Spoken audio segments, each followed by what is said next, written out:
ये भगवत गीता का है, छठा अध्याय, 11 नंबर श्लोक। तो छठे अध्याय का नाम ही यही है, ध्यान योग। ध्यान योग का सिंपल सा मीनिंग है मेडिटेशन। तो इसका 11वां नंबर श्लोक से हम स्टार्ट करते हैं, आप सब इसको सुने। और इसमें बताया गया है मेडिटेशन का प्रोसेस क्या है। अब देखो संसार में कितने लोग मेडिटेशन करते हुए मिलेंगे, आपको इस प्रोसेस के बारे में गीता में पता चलेगा। सबसे पहले यहाँ पे भगवान कह रहे हैं मेडिटेशन प्रोसेस में, शु- शुचौ देशे प्रतिष्ठाप्य स्थिरम आसनम आत्मना, न अति उच्छ्रितम न अति नीचम, चैल अजिन कुश उत्तरम, तत्र एक अगरम मना कृत्वा यच्चित्त इंद्रिया क्रिया, उपविश्य आसने युंज्यात योगम आत्मा विशुद्धये। ये दो श्लोक साथ में है, इसका यहाँ पे अनुवाद है, योगाभ्यास के लिए योगी एकांत स्थान में जाकर भूमि पर कुशा बिछा दे। पहले कहाँ जाना है? एकांत स्थान। फिर क्या करना है? कुशा बिछा दे। और फिर उसे मृग छाल से ढके, और तथा ऊपर मुलायम वस्त्र बिछा दे। उसके बाद ये प्रोसेस है। सबसे पहले पहले है एकांत स्थान में जाना, ऐसा प्लेस जहां पे आपको कोई देख ना सके। अगर आपको किसी ने देख लिया, आपको योग जो है, आपका योगाभ्यास भंग हो गया। आपको ऐसी जगह नहीं करना जहां सारे लोग आपको देख के कर रहे हैं। ऐसी जगह जाना है जो एक सेक्लूडेड प्लेस हो, जहां कोई ना आता हो, एकांत स्थान हो। वहां पे केवल आप हो और कोई ना हो, केवल आसपास पेड़ पौधे हो, एकदम नेचुरल एनवायरनमेंट हो, ज्यादा और कोई ना दिखे। ऐसी जगह में जाना है। अब आप कहोगे ऐसी जगह है कहाँ, बच्चे ही कहाँ हैं? हर जगह जाते हैं, वहां तो लोग हैं। जहां लोग नहीं पहुंचे वहां और यूट्यूबर पहुंच गए, यूट्यूबर ने दिखा दिया ये रहा एकांत स्थान, यहाँ पे आ जाइए, बहुत अच्छा पानी बह रहा है, वहां पे भी लोग पहुंच गए अपनी गाड़ी बाइक के लेके, और वहां की वीडियो बना के ब्लॉग उठा के डाल दिया, वहां पे भी सब भीड़ भीड़ भीड़ भीड़ हो गई। एकांत स्थान तो बचा ही नहीं। जो बचा कुचा अगर है भी, क्या वहां पे रह पाओगे? सोच के देखो कितना टफ प्रोसेस है एकांत स्थान में जाना। फिर वहां पे कुशा घास बिछाना, और कोई घास नहीं, कोई भी घास नहीं कि यूं तोड़ी और बिछा दी, कुश की घास वो बिछानी है। अगर आप दिल्ली में लेने जाओ तो इधर उधर ढूंढनी पड़ती है, अच्छा ये ऐसी तो नहीं, ये गलत तो नहीं है, गंदी तो नहीं है, साफ तो नहीं, ऐसा तो नहीं मिक्सिंग हो, तो ढूंढना पड़ता है। हर आप अपने अपने शहरों में, अपने अपने गाँव में देखो, स्पेशली क्या कहते हैं, पंसारी की दुकान का हो, जो भी आपकी दुकानें हैं, वहां जाते हो, पूछते हो, फिर लेते हो शुद्ध तरीके से कि हमारे को यज्ञ करना है, इस तरह से करना है। तो पहले कुशा घास बिछा दे। उसके बाद क्या करना है? उसके ऊपर मृग छाल उसे ढके, यानी हिरण की जो स्किन है उससे उसको ढकना है। अब हिरण तो आप क्या होगे, प्रभु जी ये हिरण को तो मारना तो गलत हो गया, क्योंकि हिरण को मार डालेंगे तो ये तो अपराध हो गया ना बहुत बड़ा। हिरण को मारने से तो जीव हत्या का पाप लगेगा। तो फिर हम क्या करेंगे? तो जो मरा हुआ हिरण है, उस मरे हिरण को ऑब्वियसली स्किन कौन निकालेगा? बाजार से तो लाओगे नहीं, कि बाजार से मृग छाल देना, उसकी स्किन को निकालना पड़ेगा। उसका खून हटाओ, हड्डियां हटाओ, उसकी स्किन है साफ करो नदी में जैसे भी, और उसके बाद उसको बिछाओ कुशा घास के ऊपर। ये बिछ गई। अब ये बिछाने के बाद तीसरा काम यहाँ पे बोला गया, मुलायम वस्त्र बिछा दे। अब इसके बाद मुलायम सा सॉफ्ट सा वस्त्र बिछा दे उसके ऊपर। ये प्रोसेस है। कितना टफ है ये सब करना। तो ये तो हुआ आसन। अब लोग जो अब देखो मेडिटेशन कैसे कर रहे हैं, ना तो एकांत स्थान है, ना ये प्रोसेस है या नहीं है, आप खुद देखो। लोग जस्ट जाते हैं अपना पार्कों में या अपना खाली एरिया में, वहां मैट बिछा देते हैं, और उसके बाद इतना ही लोग कर रहे हैं, इतना ही कर रहे हैं। तो ये तो एक्सरसाइज हुई, इसका पर्पस बहुत ऊंचा था, मगर लोगों ने इसको केवल एक्सरसाइज तक जोड़ दिया। मगर ये भगवान की प्राप्ति के लिए इतना सफिशिएंट नहीं है, बहुत कुछ करना पड़ता है। अब देखो और रिक्वायरमेंट्स भगवान क्या कह रहे हैं। आसन ना तो बहुत ऊंचा हो, आसन ऊंचा भी नहीं होना चाहिए, कि ऐसा नहीं ऊंचा है बहुत ही, और ना ही बहुत नीचा, बहुत नीचा भी नहीं होना चाहिए। यह पवित्र स्थान में स्थित हो। योगी को चाहिए इस पर दृढ़ता पूर्वक बैठ जाए, और मन इंद्रियों तथा कर्मों को वश में करते हुए मन को एक बिंदु पर स्थिर करके हृदय को शुद्ध करने के लिए योगाभ्यास करे। देखो कितना टफ प्रोसेस है। आसन ऊंचा नहीं होना चाहिए जिसपे आप बैठते हैं योगी लोग, या जो आप अगर मेडिटेशन करने की सोच रहे हो, ऊंचा नहीं होना चाहिए, बहुत नीचा भी नहीं होना चाहिए, एक मिडल पाथ। यह पवित्र स्थान में हो। पवित्र स्थान जैसे कि वृंदावन, मथुरा, हरिद्वार, ऋषिकेश, या फिर नवदीप, मायापुर, एक पवित्र स्थान में हो, कोई भी हो, जगन्नाथपुरी, ऐसे पवित्र स्थान में हो। और कैसा होना चाहिए आगे, योगी को चाहिए इस पर दृढ़ता पूर्वक बैठ जाए। जो आसन उसने बनाया है, ना ऊंचा ना नीचा, उसके ऊपर लेयर्स बिछाई हैं, और वहां पर अब जाके बैठ जाए। और ऐसे पवित्र स्थान में जो आसन है, अब उसमें क्या करना है, बैठने के बाद मन, इंद्रियां, कर्मों को वश में करते हुए, मन को भी, इंद्रियों को भी, और अपने कर्मों को भी, इन सबको वश में करना है। मन को वश में करना तो बड़ा मुश्किल है, उसीलिए तो कर रहे हैं योग, कि मन को वश में करना, और वही वश में नहीं होता है। उसके बाद आता है, मन को एक बिंदु पर स्थिर करके हृदय को शुद्ध करने के लिए योगाभ्यास करें। हृदय को शुद्ध, हार्ट को साफ करने के लिए, दिल की गंदगी को निकाल फेंकने के लिए करना है, और किसी के लिए नहीं करना। अच्छी लड़की के लिए करना है, अच्छा स्वास्थ्य के लिए करना है। क्या यहाँ पे बोला गया, हृदय को शुद्ध करने के लिए, हार्ट को प्यूरिफाई करने के लिए करना है। ये अब मेडिटेशन का प्रोसेस है। अब आप देखो कितने लोग इसको फॉलो कर पाएंगे, वन भी नहीं, 1% लोग भी इसको फॉलो नहीं कर सकते, केवल एक। कितना कर पाएंगे, 0.01, उससे भी कम। बहुत ही मुश्किल है, कलयुग में ये कर ही नहीं जा सकते। यहाँ पे प्रभुपाद जी यहाँ पे बता रहे हैं कि कौन मेडिटेशन नहीं कर सकता। देखो प्रभुपाद जी यहाँ तात्पर्य में क्या कह रहे हैं,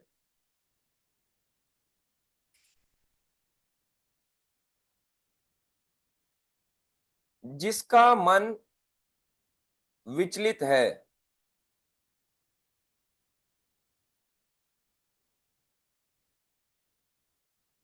जिसका मन विचलित है, और जो आत्म संयमी नहीं है,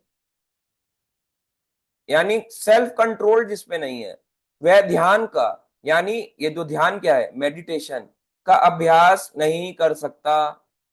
प्रभुपाद जी ने क्लियरली बोल दिया, जिसका मन कंट्रोल नहीं है वो भूल जाओ क्या ध्यान योग करेगा।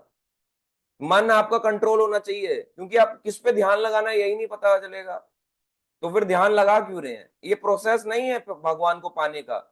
हो सकता है ऐसे ध्यान योगी बड़ी बड़ी जटा करते हुए आपको दिखे, पहाड़ों में बैठे हुए हैं, छुपे हुए हैं, अघोरी नागा बाबा, और आ रहे हैं, चलो कि कुंभ मेला आने वाला है, कुंभ मेला में स्नान करने के लिए चलो, दिखेंगे ऐसे। मगर इनका जो पर्पस होता है बहुत कम होता है, बहुत ही पिछड़ा पर्पस होता है। ये नहीं जानते कि इसका प्रोसेस क्या है। सही प्रोसेस है ये जो भगवत गीता में दिया। इसलिए प्रभुपाद जी ने बोला कि जो अपने आप पे सेल्फ कंट्रोल नहीं है वो नहीं कर सकता। आप बोलोगे मैं तो हूं, मगर यहाँ पे एक ब्रह्म नारदीय पुराण का श्लोक है, हरेर नाम हरेर नाम हरेर नाम एव केवलम कलौ नास्तेव नास्तेव नास्तेव गतिरन्यथा। कलह यानी कलेश और दंभ के इस युग में मोक्ष का एकमात्र साधन, यानी मुक्ति का एकमात्र साधन भगवान के पवित्र नाम का कीर्तन करना है। कोई दूसरा मार्ग नहीं है, कोई दूसरा मार्ग नहीं है, कोई दूसरा मार्ग नहीं है। भगवान ने 3 बार बोला, हरेर नाम हरेर नाम एव केवलम। फिर भी लोग नहीं मानते, नहीं प्रभु जी ऐसा कैसे हो सकता है, हरेर नाम ये तो गलत हुआ ना, हम तो बहुत कुछ सुना हुआ है। अरे हमारा सुना हुआ गलत हो सकता है, मगर भगवान गलत नहीं हो सकते। भगवान कैसे गलत हो सकते हैं। अभी हम एक जगह गए थे, उसका नाम है था जगन्नाथपुरी में सार्वभौम भट्टाचार्य का घर। तो उन्होंने भी चैतन्य महाप्रभु से यही पूछा। जब चैतन्य महाप्रभु ने अपनी 6 भुजाओं वाला रूप दिखाया, जान गए कि ये भगवान है। सार्वभौम भट्टाचार्य जो थे वो बृहस्पति थे, और चैतन्य लीला में सार्वभौम भट्टाचार्य बन के आए, जगन्नाथ जी के हेड पुजारी थे। मगर क्या थे, एक मायावादी, शंकराचार्य की बुक्स को पढ़ा करते थे। तो जब चैतन्य महाप्रभु ने अपने 6 भुजाओं वाला रूप दिखाया तो वो जान गए कि यही भगवान है। भगवान निराकार नहीं है, भगवान साकार है। यानी वो जगन्नाथ जी के पुजारी थे, मगर वो ये मानते थे कि निराकार से भगवान आए। थे जगन्नाथ जी के पुजारी, मगर क्या, निराकार से जगन्नाथ आए। ये नहीं मानते थे कि जगन्नाथ से निराकार आया, निराकार से जगन्नाथ आए। ये उनका प्रोसेस था। इतना अंदर पुजारी लोगों में भी होता है क्या, बिल्कुल होता है। वो भी नहीं जानते, जो ये पढ़ रहे हैं हम वो नहीं जानते। उनका भाव हो सकता है, मगर फिर भी वो कहते हैं निराकार सबसे परम है, ऐसा वो बोला करते थे। जब चैतन्य महाप्रभु ने षटभुज रूप दिखाया, उनको सब क्लियर हो गया। तो उन्होंने पूछा भक्ति का सबसे श्रेष्ठ साधन क्या है। तो उन्होंने वहां पे ये बात बोली चैतन्य महाप्रभु ने, जो प्रभुपाद जी ने यहाँ भगवत गीता में लिखी। क्या बोला? ब्रह्म नारदीय पुराण का एक श्लोक, हरेर नाम हरेर नाम हरेर नाम एव केवलम कलौ नास्तेव नास्तेव नास्तेव गतिरन्यथा। और कोई मार्ग नहीं है, और कोई मार्ग नहीं है, और कोई मार्ग नहीं है। फिर भी लोग इस मार्ग को नहीं पकड़ रहे। जब बोल दिया, इतना बोल दिया भगवान ने 3 बार, कई जगह बोला, तो भगवान, या तो हम इंटेलिजेंट थे या भगवान मूर्ख थे। ऐसा ही है ना, क्योंकि या तो हम सारे जो दुनिया के लोग हैं वही इंटेलिजेंट है, भगवान को नहीं पता था। जिसने क्रिएट किया, क्या उसको नहीं पता होगा कि कलयुग का क्या साधन है? उन्होंने बोला केवल यही साधन है, और कोई नहीं है, नहीं है, नहीं है। फिर भी लोग अलग अलग मार्ग में जाते हैं। ध्यान कर लूं, पहाड़ में चले जाऊं, मेडिटेशन कर लूं, आप इसको एक्सरसाइज मानो। ध्यान की जो विधि है वो प्रहलाद ने करी थी।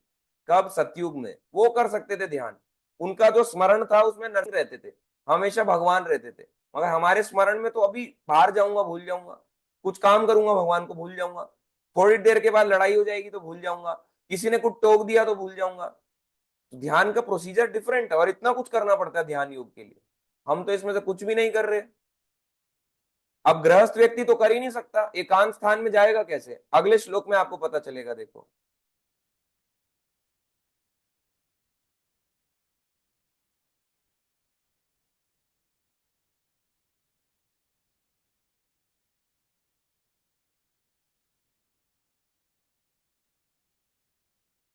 13 और 14 नंबर श्लोक साथ साथ हैं। समम काया शिरो ग्रीवम धारयन अचलम स्थिरा संप्रेक्ष्य नासिका अग्रम स्वम दिशा च अन्वलोकयन प्रशांतात्मा विगत भी ब्रह्मचारी व्रते स्थिता मना संयमया मता चित्ता युक्त आसीत मत्परा। योगाभ्यास करने वाले को चाहिए कि वह अपने शरीर, यानी कौन सा योगाभ्यास? भक्ति योग वाले के लिए नहीं बोला गया, यहाँ पे चैप्टर का नाम ही ध्यान योग है। इसलिए ये ध्यान योग करने वाले को चाहिए कि वह अपने शरीर, गर्दन तथा सिर को सीधा रखे और नाक के अगले सिरे पर दृष्टि लगाए। अब ये लगा के देखो, ये हमने ने एक बारी, सबसे पहले जब आप जुड़े भी होंगे तो कोर्स होता है DYPH। आप ये सीधी करो, पहले पीठ सीधी करो, गर्दन, शरीर, गर्दन और सिर, ये गर्दन, सिर और पीठ, ये तीनों एक ऐसे सीधी होनी चाहिए। इसको सीधा करने का पहले कोशिश करो, ऐसे करके एकदम सीधा। कितना अजीब लग रहा है, आप ज्यादा कितनी देर बैठ जाओगे? पहले के लोग तो बैठ जाते थे, पुराने लोग, अब तो उतना भी नहीं बैठ सकता ऐसे करके। कोई करेगा भी तो उसकी गर्दन ऑटोमेटिकली थोड़ी नीचे हो जाएगी। कईयों की स्पाइन एज के साथ साथ ऐसे होने लगती है, या ज्यादा जो फोन चलाते हैं कंप्यूटर वालों की भी ऐसे होने लगती है, हल्की हल्की धीरे धीरे। आप सीधी कैसे करोगे? कब, कितनी देर कर लोगे? और नाक के आगे भाग पर दृष्टि लगाए, इस पे। ना ज्यादा खुली होनी चाहिए ना बंद होनी चाहिए। ऐसे करना ये मेडिटेशन नहीं है, ये मेडिटेशन नहीं है। प्रभुपाद जी कहते हैं आंख बंद करके ध्यान नहीं लगाया जाता, आंख बंद करके सोया जाता है, ध्यान नहीं लगाया जाता। ध्यान लगाने के लिए आंखें खुली होनी चाहिए। आंख बंद करना स्लीपिंग, आंख खोलना मेडिटेशन। आंख खोले रखनी है और नाक के आगे वाले भाग पे, इस पे दृष्टि लगाओ, सीधा कर लो। इस पॉइंट को देखो अपनी अपनी नाक के पास। अब जब आप इसको देखोगे आपको अजीब सा लगेगा। 1 मिनट के बाद, 2 मिनट के बाद आप कहोगे ये सब क्या है, ये कैसा प्रोसेस है? हम तो कुछ और सीखते थे मेडिटेशन में, वहां तो कुछ और बताया जा रहा है। सोसाइटी भी चलती है श्री श्री करके, भाई गलत है। सिंपल सी बात है, आप जिस सोसाइटी को फॉलो कर रहे हैं, या जो भी वो अपना मत, अपना पाथ को चला रहे हैं, वो गलत है। उनका ज्ञान एक सीमित है, इतना ही वो उसको मानते हैं, गीता को वो नहीं मानते। हाँ, यहां तक तो हम प्रभु जी मानते हैं मेडिटेशन है, ये मेडिटेशन नहीं है। अब जो इसको छोड़ के चला जाएगा इस पाथ को, वो इन ऐसे लोगों के द्वारा ठग लिया जाता है, क्योंकि उसको पता है ना। एक बार गीता की क्लास चल रही थी, और मैं जो था मैंने सुना नहीं था, मैं इनके पास चला गया था, फिर कई साल ठगने के बाद वो कहेगा मैं ही गलत था। क्या फायदा हुआ? पहले ही सुन लो ना मेडिटेशन क्या है क्या नहीं है। आगे आपका पैसा बच जाएगा। कितने लोगों से आपका पैसा ठगने से बच जाओगे आप लोग, केवल ये जानने से मेडिटेशन का प्रोसेस क्या है। इसमें ही आगे आ रहा है इसमें, इस प्रकार वह अविचलित यानी जो विचलित नहीं होता हो, तथा दमित मन से, दमित यानी शांत मन से, भय रहित यानी किसी प्रकार का उसको भय यानी डर ना हो, विषयी जीवन यानी कंप्लीट कंट्रोल्ड सेक्स लाइफ, कम विषय जीवन से पूर्णतया मुक्त होकर अपने हृदय में मेरा चिंतन करे और मुझे अपना चरम लक्ष्य बनाए। किसका चिंतन कह रहा है? भगवान कह रहे हैं हृदय में मेरा चिंतन करे और मुझे ही अपना लक्ष्य बनाए, भगवान को लक्ष्य बनाना है। तो इसमें फॉलो करने के लिए भगवान कह रहे हैं आपको ब्रह्मचारी व्रत का पालन करना पड़ेगा। आप गृहस्थ लोग कैसे करोगे फॉलो? माता जी इसके लिए तो है ही नहीं, माता जी इसके लिए सॉरी मेडिटेशन प्रोसेस नहीं है, नहीं जा सकते। माता जी इस एकांत स्थान में कैसे रहेंगी? वो अलग बात है कि कोई बोले मैं इंडिपेंडेंट हूं, वुमेन हूं। आप देखो जो लोग वुमेन है, इंडिपेंडेंट है, क्या उनके पीछे लगे नहीं पड़ते? आजकल तो लोग लड़कों को नहीं छोड़ते। एक वुमेन कैसे करेगी? एक लड़की कैसे जाके ये काम करेगी कि मैं मेडिटेशन करने अकेले में जा रही हूँ, हजारों लोग उसके पीछे भाग रहे होंगे, वो एकांत स्थान ही नहीं बचेगा। जहां जहां उसके कदम बढ़ेंगे वहां उसको हजार लोग फॉलो करने आ जाएंगे। एकांत स्थान माता जी के लिए तो है ही नहीं। बचे कुचे प्रभु जी, गृहस्थ व्यक्ति भी गृहस्थ ब्रह्मचारी होता है। देखो प्रभुपाद जी क्या कह रहे हैं इसी में तात्पर्य में, कि ब्रह्मचारी भी दो तरह के हैं।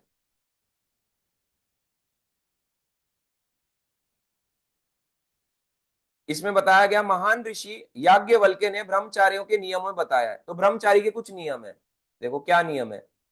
कर्मणा मनसा वाचा सर्वावस्थासु सर्वदा सर्वत्र मैथुन त्यागो ब्रह्मचर्यम पचक्षते। प्रचक्ष आगे आता है सभी कालों में, सभी अवस्थाओं में, सभी स्थानों में, यानी सभी काल यानी हर समय, सभी अवस्था यानी सारी सिचुएशन में, सभी स्थान यानी सभी प्लेसेस में क्या करना है? मनसा वाचा कर्मणा यानी मन वचन कर्म। मन, हमारा मन जो है, मन, वचन जो मैं बोल रहा हूं, कर्म जो मैं कर रहा हूं, मैथुन भोग से पूर्णतया दूर रहने में सहायता करनी ही ब्रह्मचार्य का लक्ष्य है, ब्रह्मचार्य व्रत का लक्ष्य है।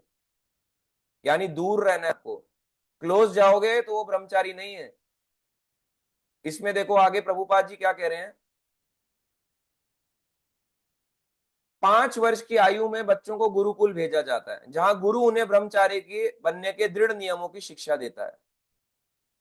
ऐसे अभ्यास के बिना किसी भी योग में उन्नति नहीं की जा सकती। आगे प्रभुपाद जी कह रहे हैं जो व्यक्ति विवाहित जीवन के विधि विधानों का पालन करता है और अपनी ही पत्नी से मैथुन संबंध रखता है वह भी ब्रह्मचारी कहलाता है। यानी ब्रह्मचारी का मतलब केवल उतना ही सीमित नहीं है जो हम पढ़ते हैं ऑरेंज ड्रेस मीन्स ब्रह्मचारी, नहीं। देखो प्रभुपाद जी ने क्या कहा, जो व्यक्ति विवाहित जीवन के विधि विधानों का पालन करता है, यानी मैरिज में भी कुछ रूल्स रिस्ट्रिक्शंस होती हैं, अपनी ही पत्नी से मैथुन संबंध रखता है, अपनी ही वाइफ से रिलेशन रखता है, वह भी ब्रह्मचारी कहलाता है, वो भी ब्रह्मचारी है। ऐसा संयमशील गृहस्थ ब्रह्मचारी को भक्ति संप्रदाय में स्वीकार किया जाता है। भक्ति के मार्ग में ऐसे गृहस्थ व्यक्ति को, जिसे गृहस्थ ब्रह्मचारी कहते हैं, उसको भक्ति में स्वीकार किया जाता है, भगवान उसे स्वीकार करते हैं। किंतु ज्ञान तथा ध्यान संप्रदाय वाले ऐसे गृहस्थ ब्रह्मचारी को भी प्रवेश नहीं देते। अब आपको इसका मतलब समझाते हैं। यानी एक मैरिड पर्सन जो है, एक मैरिज को उसने करा, अब मैरिज करने का पर्पस क्या था? 16 संस्कार होते हैं जिसमें से एक आता है विवाह संस्कार, ये भी एक संस्कार है। अब इसमें जब विवाह होता है पति पत्नी का, तो वो क्या कहलाती है? अर्ध अंगनी, आधा हिस्सा वो कहलाती है। यानी पति के हिस्से का आधा अंग अब बीवी है और वाइफ के हिस्से का आधा अंग उसका पति है। अब जो अर्धांगनी कहलाई, अगर आप पाप करोगे तो पाप का फल उस पार्टनर को भी मिलेगा। पति पाप करता है तो पत्नी को 50% का जो है, पति पाप अगर अच्छा काम करता है, भक्ति करता है, तो पत्नी पत्नी को भक्ति मिलेगी। अगर पति पाप करेगा तो पति को ही उसका भुगतना पड़ेगा। मगर वाइफ के साथ उल्टा है, वाइफ भक्ति करेगी तो पत्नी पति को मोटिवेट तो कर सकती है, मगर उसके भक्ति का जो कोटा है वो कुछ प्रतिशत यानी बहुत ही कम नेग्लिजिबल हिस्से में लगता है, मगर उसकी प्रार्थना पति को लगती है। मगर वाइफ पाप करती है तो वाइफ के पाप 50% पति को भोगने पड़ते हैं। इसलिए अब कई भक्त यहाँ पे कह रहे हैं जस्टिस फॉर मेल्स तो ये भगवान के बनाए हुए नियम है। इसलिए वुमेन कहती हैं कि हमारे साथ जो है, भगवान ने बड़ा बुरा कर रखा है, ऐसा कुछ भी नहीं है, आपको पाप नहीं लग रहा, उल्टा आपको आपके पति की भक्ति लग जाएगी, और आप जो भक्ति करोगे आपके कुल में भी भक्ति लगती है, क्योंकि माँ से जो बच्चे आते हैं, बच्चों में तो भक्ति जारी है ना, माँ से ज्यादा सीखता है बच्चा, उसमें भक्ति चली जाती है, और बच्चा सीखेगा तो ऑटोमेटिकली पेरेंट्स में भक्ति आएगी, तो कहीं ना कहीं साइकिल जुड़ा हुआ है। अब ये जो कंट्रोल्ड लाइफ जीता है, यानी कि अपनी वाइफ के साथ एक संबंध तो बना रहा है, मगर क्यों? जैसे एग्जाम्पल में अभी हम जगन्नाथपुरी का एग्जाम्पल देते हैं, देखो आपको, वहां पे भक्ति विनोद ठाकुर रहा करते थे। अब वो जगह, उस जगह का नाम है श्री मंदिर के पास में, श्री जगन्नाथपुरी मंदिर के पास में एक जगह है चैतन्य गौड़िया मठ, वो भक्ति विनोद ठाकुर का घर हुआ करता था, वहां वो रहा करते थे। बाद में गौड़िया मठ ने वहां पे मठ बना दिया, उसको चैतन्य मठ कहते हैं, और वहां पे उनकी चीजों को प्रिजर्व करके रखा गया। तो वो उनका घर था भक्ति विनोद ठाकुर का, सिर्फ 200 मीटर पे है मेन जगन्नाथ के मेन मंदिर से। कई भक्तों ने दर्शन भी किया, मैंने वहां सब वहां पे भक्तों को लेके गए। तो उस मंदिर में ही पहले वो घर हुआ करता था, जन्म हुआ भक्ति विमला प्रसाद, जो बाद में भक्ति सिद्धांत कहलाए। अब भक्ति सिद्धांत जो है, इनके 13 भाई बहन थे इनको मिला के, और भक्ति विनोद ठाकुर यानी इनके जो पिता थे, भक्ति विनोद ठाकुर के 13 संतानें थी। अब आप बोलोगे 13 संतान वाले को क्या बोलोगे, बहुत कामी व्यक्ति है, मगर उनकी 13 की 13 संतानें भक्त थी।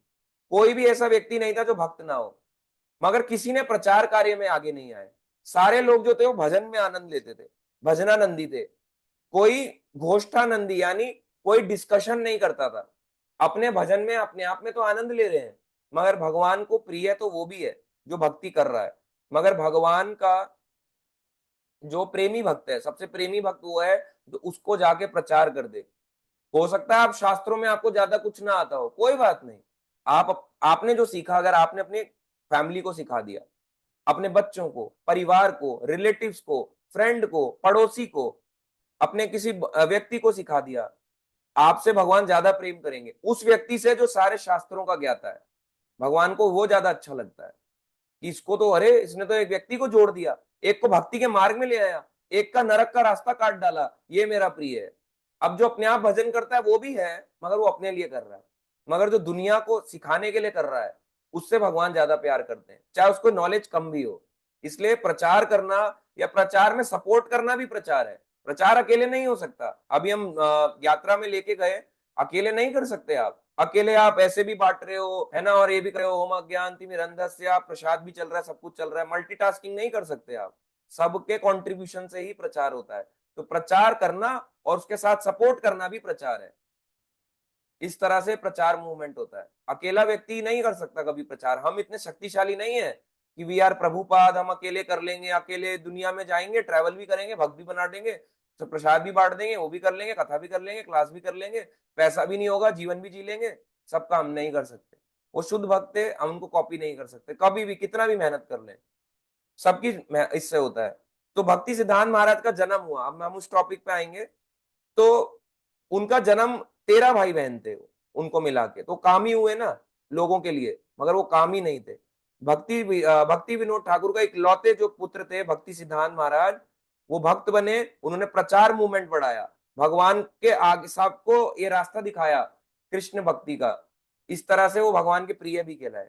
और आज आप क्या 13 भाई बहनों के एक नाम को बताओ, बताओ, मैं भी नहीं जानता ज्यादा, एक दो के अलावा। इसलिए उनको इंपॉर्टेंस दी गई। जो प्रचार करता है उसको इंपॉर्टेंस दी जाती है हमेशा, या जो उसका सपोर्ट भी करता है। प्रभुपाद जी के कई शिष्य थे, 10,000 में से आप कितनों को जानते हो? जब प्रभुपाद जी प्रेसिडेंट थे, 10,000 में से आप कितनों को जानते हो? उनको जिन्होंने प्रभुपाद जी को जिन्होंने सपोर्ट किया, उनको आप जानते हो। जो केवल, आप समझ रहे हो ना, जिनको नहीं है कि नहीं नहीं नहीं नहीं नहीं, मैं तो भजनानंदी हूं, तो ठीक है, आपको उतनी भक्ति मिलेगी, वो भी सराइट है, मगर जो सपोर्ट करता है उसको व्यक्ति जानता भी है। इस तरह से प्रचार होता है। ऐसे ही सबसे पहले ब्रह्मचारी व्रत का आता है कि गृहस्थ व्यक्ति भी कंट्रोल्ड होना चाहिए। तो 13 बच्चे भी उन्होंने इसलिए करे कि 13 के 13 बच्चे कृष्ण भक्त थे, सबको भक्ति दी। और ऐसे ही अगर एक गृहस्थ व्यक्ति, हम जैसा एक साधारण व्यक्ति, इसका एक बच्चा, दो बच्चा, तीन बच्चा, चार बच्चे भी हो, पांच भी हो, अगर वो सबको भक्ति के मार्ग में चला रहा है, तो वो भी गृहस्थ ब्रह्मचारी है।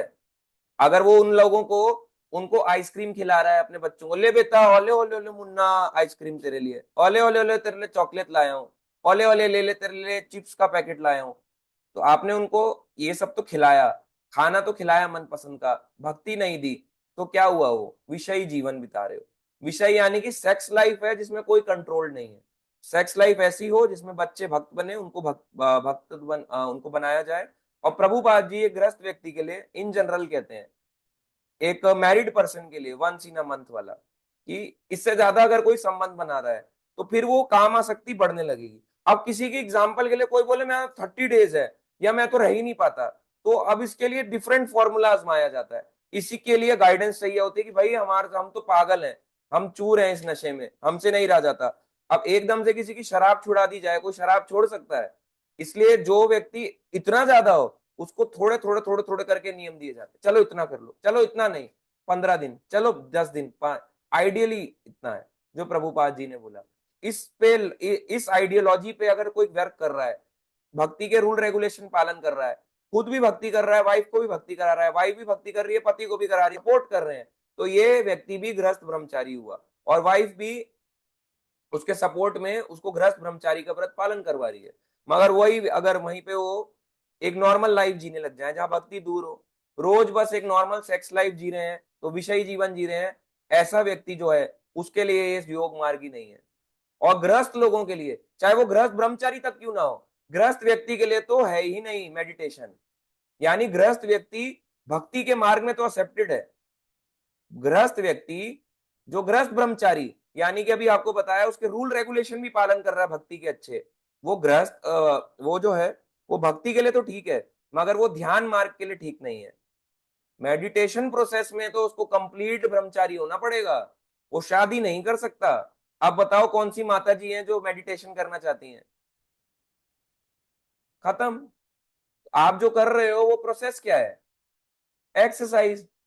तो हम जो मेडिटेशन कर रहे हैं ठीक है, हम उसको बोल रहे हैं मेडिटेशन, मगर ये ना बोले कि मैं इससे ऊपर वाले को प्राप्त करने के लिए कर रहा हूं। भाई ऊपर वाले को भगवान ने आगे बोला इस तरह से, उसको क्या करना है? मेरा चिंतन करना है और मुझे ही अपना लक्ष्य बनाना है, चरम लक्ष्य, यानी अपना टॉप मोस्ट लक्ष्य कृष्णा होने चाहिए। भगवान कहते हैं हृदय में भगवान रहते हैं चार भुजाओं वाले रूप में, ऐसे करके और दो हाथ ऐसे, चार भुजाओं वाले कृष्ण रहते हैं परमात्मा रूप में। अब परमात्मा पे ध्यान लगाना है। अब लोगों को ना तो परमात्मा पता, ना कृष्ण पता, ना कुछ पता, तो वो कैसे सोच सकते हैं कि संसार में हम जो है मुक्त हो जाएंगे? इसलिए ये सब जानना जरूरी होता है। विदाउट इन डिटेल्स के कोई भक्ति में आगे नहीं बढ़ सकता, ना कोई भगवान, ना कोई मेडिटेशन कर सकता है। इसलिए जो लोग कर रहे हैं उनको गीता का बेसिक्स भी नहीं पता। बड़ी बड़ी संस्थाएं चलती हैं सिर्फ इस बात पे, क्योंकि लोग को सिंपल भगवत गीता का छठा अध्याय नहीं पढ़ा उन्होंने, जिसका नाम ही है ध्यान योग। ये सारी इसकी कंडीशंस यहाँ पे बताई जा रही हैं, बाकी आप यहाँ पे पढ़ सकते हैं।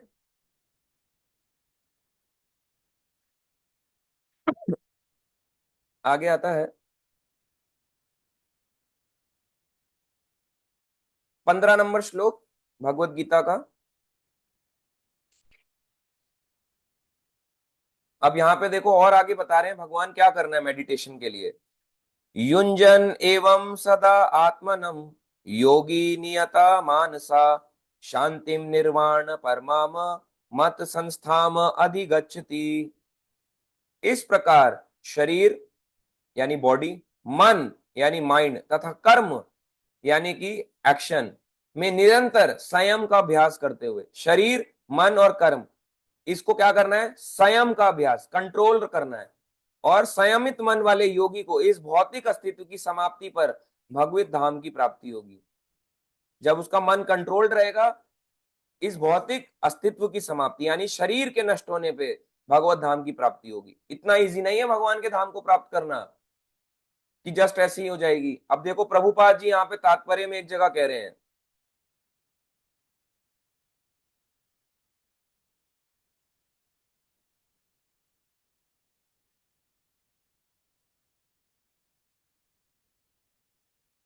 कि किससे प्राप्त होगा, भगवान किससे प्राप्त होते हैं। आप देखो, आपको लिखना चाहिए रेफरेंस, छठा अध्याय 15 नंबर श्लोक,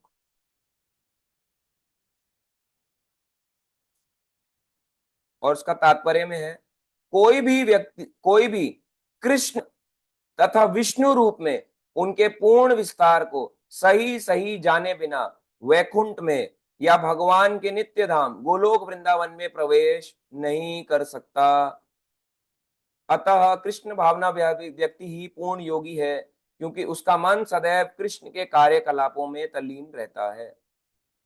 यहाँ पे भगवान, यहाँ पे प्रभुपाद जी कह रहे हैं, जब तक कोई कृष्ण विष्णु को सारा विस्तार, उनके एक्सपेंशन को सही सही नहीं जानता, तब तक वो गोलोक वृंदावन भूल जाए, अपना भूल जाए कि मेरा टारगेट क्या है।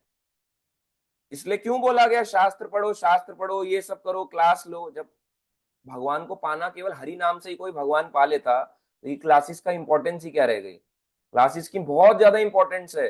अगर आप क्लास 10 दिन बिना लेके छोड़ो, आपको भक्ति से छूट जाओगे, आप भक्ति से लात मार देंगे भगवान, आपको माया आएगी, आपको खींच लेगी, भगवान कहेंगे जा, नो इश्यू। भगवान नहीं देखते अपने भक्त के लिए, इतनी सहायता नहीं करते। भगवान से ज्यादा कृपालु कौन है? गुरु होता है, या वो व्यक्ति जो आपको सिखा रहा होता है। वो वापस खींच के लाता है, आ जाओ आ जाओ आ जाओ आ जाओ, मत रो प्लीज, इस रास्ते को छोड़ के मत जाओ प्लीज, रिक्वेस्ट है रिक्वेस्ट है रिक्वेस्ट है। और उसकी रिक्वेस्ट को ठुकराया जा रहा होता है, क्रॉस, नहीं मानूंगा, नहीं मानूंगा, तुम्हारी भी नहीं मानूंगा, भगवान की भी नहीं मानूंगा, दूर हो जाऊंगा। और वो इतना दूर चला जाता है कि भूल जाता है। इसलिए भगवान को जानने के लिए बहुत बहुत जरूरी है एसोसिएशन, क्लास लेना और पढ़ना। कुछ भी पढ़ो, पर पढ़ो। ये रिक्वेस्ट है भक्तों से कि आपको पढ़ना चाहिए। कार्तिक का एक बहुत बड़ा नियम है, आप सुबह जल्दी उठ जाओ, नहा धो लो, उससे आप कर तो लोगे रिचुअलिस्टिक, मगर आप जब तक पढ़ नहीं रहे, आपको पता नहीं लगेगा कि मैं कार्तिक मना क्यों रहा हूं। अपना एम बनाओ। कार्तिक का जो जॉब भी करते हैं, मैं मानता हूँ बहुत टफ है, एक बेसिक एम बनाओ कि मुझे ना केवल 15 मिनट पढ़ना है, कैसा भी हो मैं 15 मिनट पढ़ूंगा। अगर मैं नया हूँ, पुराना हूँ आधा घंटा और दे सकता हूँ तो 1 घंटा, फिर चाहे ट्रैवलिंग में पढ़ूं, कैसे भी पढ़ूं, अपना नियम बनाऊंगा कि इतना मुझे पढ़ना है। ये बुक के जैसे एग्जाम्पल के लिए गीता है मेरे पास, तो गीता जो है, इस गीता को मैं 15 दिन तक पढ़ूंगा, या मैं इसके 30 दिन तक पढ़ूंगा। 30 दिन के बाद जो है, रोज 15-15 मिनट पढ़ूंगा। कम से कम जो है मुझे इसका 6 अध्याय पढ़ने, 30 दिन के अंदर। कम से कम मुझे जो है भगवत गीता के 9 अध्याय पढ़ने हैं, कम से कम पूरी भगवत गीता पढ़नी है। ये नहीं तो कोई और बुक, इतना पढ़ना है। एक टारगेट बनाओ कि इतना, रोज 2 पेज पढ़ूंगा, रोज 2 पेज पढ़ूंगा, यहाँ तक आऊंगा, मुझे पढ़ना है, यहाँ तक कंप्लीट करना है। टारगेट सेट करना चाहिए। आपको पता है इन बुक्स के पीछे कितनी मेहनत है। अभी वक्त गए हमारे साथ जगन्नाथपुरी यात्रा में, तो उन्होंने एक बोला, एक कई सभी का एक ही क्वेश्चन था कि यहाँ जो पंडा लोग हैं बहुत पैसे मांगते हैं, ये लोग खींच खींच के ले जाते हैं, और सच बात भी है। वो आपको खींचेंगे, जय जगन्नाथ, है ना, इधर आओ, और आपको खींच के आपको ले जाएंगे।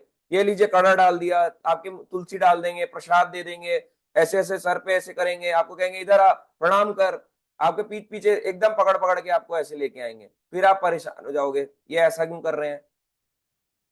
अगर आप पढ़ रहे होगे ना, आपकी कॉन्शियसनेस डिफरेंट होगी, वो आपको करेगा भी ना, आप हाथ जोड़ोगे हरे कृष्णा और चले जाओगे। या अगर आप ध्यान से सुन रहे हो, तो आप पता लगेगा कि हाँ हाँ इन्होंने बताया था, प्रभु जी ने, ध्यान आ गया, इनसे गाली गलौच मत करो, मारपीट मत करो, हरे कृष्णा और आगे बढ़ जाओ। नहीं तो कई लोग लड़ाई भी करने लग जाते हैं। तो हमें कॉन्शियसनेस बदलती है, हमारी चेतना पे काम कैसे होता है, जब हम पढ़ रीडिंग करते हैं। जिसका ये कच्चा है, मैं सच बता रहा हूँ, जिसका ये कच्चा है, आप कितना मर्जी कर लो भक्ति में, अब वो आगे नहीं बढ़ सकता। Hearing reading must. आप सारी चीज छोड़ सकते हो, मगर हियरिंग और रीडिंग बिल्कुल मत छोड़ना। ये रीडिंग का नियम अगर जिसने पूरे साल नहीं बनाया, उसको कार्तिक में बनाना चाहिए। अभी तक नहीं बनाया, अभी भी बना लो। अभी कितने दिन हुए, कार्तिक का केवल तीसरा दिन है। आप बनाओ अपना हियरिंग और रीडिंग का नियम कि मुझे इतना करना है, करना है तो है। अगर आप ज्यादा जप कर रहे हो, कम कर दो, 16 से ज्यादा कर रहे हो, 16 पे ले आओ, मगर रीडिंग करो। रीडिंग की ज्यादा इंपॉर्टेंस दी गई है। हालांकि हरेर नाम हरेर नाम हरेर नाम में केवलम तो है, मगर हरि नाम की इंपॉर्टेंस जानने के लिए ही पढ़ना पड़ेगा। पढ़ना पड़ेगा, आपका भाव श्रद्धा अलग होगी जब आप पढ़ोगे और सुनोगे, तो दोनों काम। तो अगर आप रोज एक बोलते हो कि मैं 1 घंटा सुनता हूँ, और मेरे पास पढ़ने का टाइम नहीं है, तो सुनने का टाइम आधा घंटे पे ले आओ, और बाकी आधा घंटा पढ़ो। अगर आप बोलते हो मैं 2 घंटे सुनता हूँ लेक्चर, उसको आधे घंटे पौने घंटे पे ले आओ, और बाकी टाइम पढ़ो। अगर आप आधा घंटा रोज सुनते हो, उसको और कम पे ले आओ 15 मिनट में, मगर 15 मिनट पढ़ो। क्योंकि जब तक पढ़ोगे नहीं, तब तक बढ़ोगे नहीं। वो आता है ना कोड, पढ़ेगा नहीं तो बढ़े बढ़ेगा नहीं इंडिया, तो आप बढ़ नहीं पाओगे। ऐसे ही पढ़ोगे नहीं तो बढ़ोगे नहीं भक्ति में। पढ़ने पे ध्यान दो, ये जरूरी है। प्रभुपाद जी ने कहा आपको गोलोक नहीं मिलेगा जब तक आपको कंप्लीट ज्ञान नहीं है, और मिल जाएगा। ऐसा नहीं है कि कोई बहुत ही कोई बहुत हार्ड रॉकेट साइंस है। पढ़ते रहोगे समझ आ जाएगा, पढ़ते रहोगे सुनते रहोगे क्लास समझ आने लगेगी।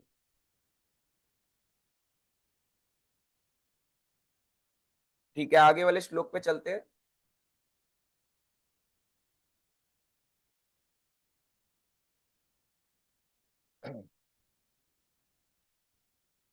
न अति अश्नता तु योग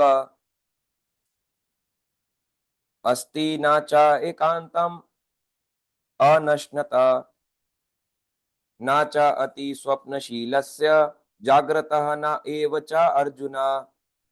हे अर्जुन, जो अधिक खाता है, अब आप और कंडीशन सुनो मेडिटेशन की। जो अधिक खाता है या बहुत कम खाता है, जो अधिक सोता है अथवा जो पर्याप्त यानी कम सोता है, उसे योगी बनने की कोई संभावना नहीं है। सुन लिया आपने? जो बहुत ज्यादा खाने का भूख लगती है जिसको, वो नहीं रह सकता। यानी अगर आपका मन कर रहा है ये भी खा जाऊं, ये भी खा जाऊं, मटर पनीर, दाल मखनी, शाही पनीर, वो नहीं, भक्ति वो योग मार्ग नहीं कर सकता। भक्ति मार्ग पे चल सकता है। भक्ति मार्ग में अगर आप ज्यादा भी खाते हो तो क्या खाते हो? भगवान का प्रसाद। भगवान आपको जल्दी एक्सेप्ट कर लेते हैं। भक्ति मार्ग ज्यादा अच्छा है। और योग मार्ग में अगर आप ज्यादा खाते हो उसको एक्सेप्ट नहीं करा जाता। अब तो खैर भक्ति में हर किसी को एक्सेप्ट कर लेते हैं, मगर भक्ति सिद्धांत महाराज थे, जब उन्होंने गौड़िया मठ उन्होंने बनाए थे, तो उनके अंडर के जो शिष्य थे, अगर वो कोई प्रभु जी मोटा हो जाए, जैसे आज के समय में आप देखते हो इस्कॉन में कई प्रभु जी मोटा होते हैं, एग्जाम्पल के लिए वो बोल देते हैं प्रभु जी इतना क्यों खाते हैं, सारा मंदिर का ये खा रहे हैं। तो पहले के टाइम पे जो मोटा होता था उनको पता है क्या करते थे भक्ति सिद्धांत महाराज? उनको उनका खाना कम कर देते थे। कहते थे आज इसको खाना नहीं देना, ये मोटा हो रहा है, पहले चर्बी घटाओ, नहीं तो लोग आएंगे, लोग क्या आएंगे, मंदिर का सारा राशन यही खा रहा है, इसका वजन घटवाओ। कितना अलग है, मतलब उनकी फिलॉसफी अलग है। हम भी तो यही कहते हैं, अगर आप किसी मोटे तगड़े पंडित को देख लो आप कहोगे ये पंडित तो नहीं है। पंडित ऐसा सूखा भी नहीं होना चाहिए कि जो खाता ही ना हो, एकदम पतला सा हो, ऐसा भी नहीं होना चाहिए, या बहुत मोटा भी नहीं होना चाहिए। उसको एक एक कैसा होना चाहिए, सिंपल होना चाहिए, वो लगता है पर्सन। बहुत खाने वाला मोटा व्यक्ति भी गलत है, बहुत कम खाने वाला, ये नहीं कर सकते। मगर भक्ति मार्ग में दोनों एक्सेप्ट है। आप पतले हो कोई बात नहीं, आ जाओ, आप प्रभु जी हो, आप माता जी हो। आप बहुत खाते हो, बहुत ज्यादा भूख लगती है, कोई बात नहीं, आप भगवान का प्रसाद पाओ, आपको भी भक्ति मार्ग में स्वीकार है। यहाँ पे ऐसा चलेगा, भक्ति मार्ग में कोई ऐसा दिक्कत नहीं है। जो बहुत सोता है भक्ति मार्ग में, अगर आप ज्यादा सोओगे तब भी वो एक्सेप्टेड है। बोलोगे प्रभु जी नींद नहीं खुलती, सुबह मैं उठ ही नहीं पाता, लास्ट 4 बजे तो मैं पता नहीं कब उठा हूं, मुझे याद नहीं मैं इस जन्म में उठा हूं या नहीं उठा। 4 बजे केवल तब उठाऊंगा जब माँ, मैं छोटा हूंगा, माँ के साथ वहां पे होऊंगा, लेटा हुआ हूंगा और उए करके रो रहा हूंगा, तब केवल माँ बाप की अपनी परेशान किया होगा, तब नींद खुली होगी 4 बजे। उसके अलावा मेरी कभी नहीं खुली। ऐसा व्यक्ति जो है, इसके लिए ध्यान योग मेडिटेशन नहीं बना, मगर भक्ति योग इसके लिए है। बहुत लेट उठते हो कोई बात नहीं, नाइट शिफ्ट करके आते हो नो प्रॉब्लम, भक्ति में नाइट शिफ्ट भी अलाउड है, कर सकते हो आप, चैंटिंग करो अलाउड है। मगर योग मार्ग में, ध्यान में, मेडिटेशन प्रोसेस में अलाउड नहीं है। कम सोना वो भी अलाउड नहीं है, आपको एक्यूरेट सोना है। अगर आप कम सोते हो क्या होगा? प्रभुपाद जी कहते हैं if you are sleeping more than 6 hours you will become lazy. आप लेजी हो जाओगे, आलसी हो जाओगे। If you are sleeping less than 6 hours, अगर आप 6 घंटे से कम सो रहे हो, तो प्रभुपाद जी कहते हैं यू विल बिकम क्रेजी, आप पागल हो जाओगे। और वही होता है, जो लोग कम सो रहे होते हैं उनका दिमाग काम करना बंद कर देता है, फिर वो लड़ाई झगड़ा करते हैं। अब हर किसी पे लागू नहीं होती है स्टेटमेंट। इन जनरल जो लोग कम सोते हैं उनका दिमाग अशांत रहता है। सारी प्रॉब्लम केवल इस पता क्यों ठीक हो जाती हैं? जब आप एक सिंपल सा रूटीन, सोने और उठने का रूटीन ठीक करते हो, मैक्सिमम बीमारियां ठीक हो जाती हैं, हेल्थ प्रॉब्लम ठीक हो जाती हैं, सब कुछ ठीक होने लगेगा केवल अगर आप बेसिक रूटीन फॉलो करते हो, सिंपल। और अगर आप बेसिक रूटीन नहीं फॉलो कर सकते तो भी आपको भक्ति मार्ग में एक्सेप्ट करेंगे। आ जाओ प्रभु जी, कोई दिक्कत नहीं है। आप कम सो रहे हो कोई बात नहीं, आपको इंसोम्निया की प्रॉब्लम है, नींद नहीं आ रही है, नो इश्यू, आपको भक्ति में अलाउड है। आपको बहुत नींद आ रही है, आ जाओ भक्ति में, मगर मेडिटेशन वाले प्रोसेस में आपको अलाउड नहीं है। तो इसलिए टफ है, हर किसी के लिए मेडिटेशन प्रोसेस नहीं बना, और कलयुग के लिए तो बिल्कुल भी नहीं है। ये सतयुग की विधि थी। अब देखो, प्रभुपाद जी कह रहे हैं कितना खाना चाहिए मेडिटेशन वाले यहाँ पे। अधिक भोजन का अर्थ है शरीर तथा आत्मा को बनाए रखने के लिए आवश्यकता से अधिक भोजन करना। मनुष्य को मांसाहार की आवश्यकता नहीं है क्योंकि प्रचुर मात्रा में अन्न, शाक, फल तथा दुग्ध उपलब्ध है। आगे प्रभुपाद जी कह रहे हैं मांसाहार तो तमोगुणियों के लिए है, अतः जो लोग मांसाहार करते हैं, मद्यपान यानी शराब पीते हैं, धूम्रपान यानी सिगरेट जलाते हैं और कृष्ण को भोग लगाए बिना भोजन करते हैं, वे पाप कर्मों को भोग करेंगे क्योंकि वे केवल दूषित वस्तुएं खाते हैं। भुजन्ते ते तो अघम पापम ये पचन्ते आत्म कारणात्।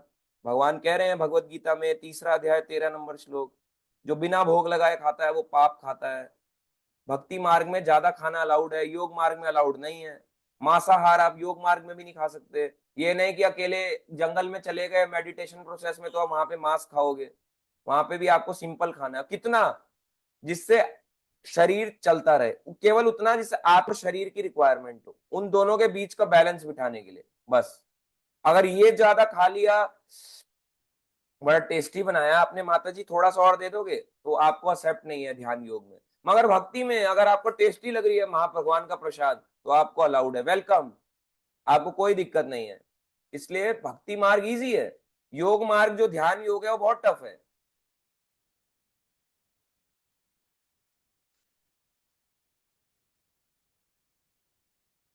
आगे चलते हैं नेक्स्ट श्लोक में, तो इसके 4 श्लोक हम और कवर करेंगे। 17 नंबर श्लोक है, युक्त आहार विहारस्य युक्त चेष्टस्य कर्मसु युक्त स्वप्न अवबोधस्य योगा भवति दुःखः। जो खाने, सोने, आमोद प्रमोद तथा काम करने की आदतों में नियमित रहता है, वह योगाभ्यास द्वारा समस्त भौतिक कलेशों को नष्ट कर सकता है। खाना पीना, सोना, आमोद प्रमोद, काम करने की आदत, इनको सबको कंट्रोल रखता है, वह योगाभ्यास द्वारा समस्त कलेशों को नष्ट कर सकता है। ये सारी चीजें जब आपकी कंट्रोल्ड है तभी आप केवल रह पाओगे, अदरवाइज आप नहीं कर सकते ध्यान योग। भूल जाओ आपके लिए ध्यान योग है, इसलिए टफ प्रोसेस है, हर कोई नहीं कर सकता। अब जो लोग पार्कों में कर रहे हैं वो क्या है, वो केवल आंखों की कसरत है। पार्कों में जब आप जाते हो सबसे पहले देखते हो, या ओपन एरिया में कहीं जाते हो या लोगों के घरों में देखो आप हालत, लोग अपने बेड में कर रहे हैं अपनी चादर के ऊपर। अरे योग छोड़ना है, ये तो आपको एक सो कॉल्ड बाबा है उन्होंने आपको सिखा दिया, आपने उसको कर लिया। या कोई ऐसे करके करते हैं पार्कों में, ऐसे करके ले जाते हैं वो, और फनी वाला होता है, ऐसे करके मुंडी ऊपर और जीभ बाहर निकाल के ये योग है क्या? आज सोच के देखो, ये योग नहीं है, ये लोगों को पागल बनाने का तरीका है। क्योंकि जानते हो ना आप लोग सरल हो, सिंपल हो, आप लोगों को इजीली वो बना देंगे। इतने सारे अंग्रेज लोग जो आ रहे हैं ऋषिकेश में क्या कर रहे हो, ध्यान योग। और ध्यान योग के अलावा वो क्या कर रहे हैं, इंद्र तृप्ति, क्योंकि उसमें भी कंट्रोल दिए गए हैं। सबसे पहले ब्रह्मचारी बनना है। तो जो फॉरेन से विदेशी आ रहे हैं, माता जी या जो भी कह ले लोग आ रहे हैं, एक फॉरेनर लेडी है या फॉरेनर मेल है, फीमेल है, जो वहां पे आके टैटू बना लेते हैं ऋषिकेश में आके, और वहां पे बैठ के है ना ऐसे करके गांजा फेंक रहे हैं, ऐसे करके सीढ़ियों में पी रहे हैं, बैठ के नशा कर रहे हैं, वो क्या है, वो योग नहीं है। उनको देख के केवल यंगस्टर अट्रैक्ट हो रहा है, मगर वो सारा का सारा योग नहीं, वो ढोंग है। वो मेडिटेशन का एम भी नहीं है, उसमें एक्सरसाइज भी नहीं है, वो केवल हेल्थ को नुकसान पहुंचाने भारत में आ रहे हैं। और इसलिए प्रभुपाद भी जो थे, कई बारी प्रभुपाद जी के जो शिष्य हैं वो बोलते थे, प्रभुपाद जी ने पूछा have you ever visited India, क्या आप कभी भारत आए हैं? तो वो कहते थे हाँ हम भारत आए हैं, हम ऋषिकेश गए हैं, ऋषिकेश में हमने जाके देखा, वहां पे ये बहुत पिया जाता है चरस गांजा, तो हम वहां पे जाके पी के आए हैं, वहां पे जाके हम रह के आए हैं। इस तरह से बोलते थे। क्या सीखा उन्होंने? केवल ये सब। तो ये मेडिटेशन नहीं है, कंट्रोल रखना पड़ेगा सारी चीजों को। ठीक है, अब आपको दिखाते हैं नेक्स्ट श्लोक। इसमें एक और चीज दिखाते हैं, इसमें तात्पर्य पहले एक छोटा सा है। खाना, खाने, सोने, रक्षा करने तथा मैथुन करने में शरीर की आवश्यकताएं अति करने से योगाभ्यास की प्रगति रुक जाती है। जहां तक खाने का प्रश्न है, इसे तो प्रसादम या पवित्र कृति भोजन के रूप में नियमित बनाया जा सकता है। अगर आप प्रसाद खा रहे हो, आपने समझ लो अपने कंट्रोल कर लिया, अपनी जीभ पे आपने कंट्रोल कर लिया, अगर आप हर समय प्रसाद खा रहे हो। कितना इजी है।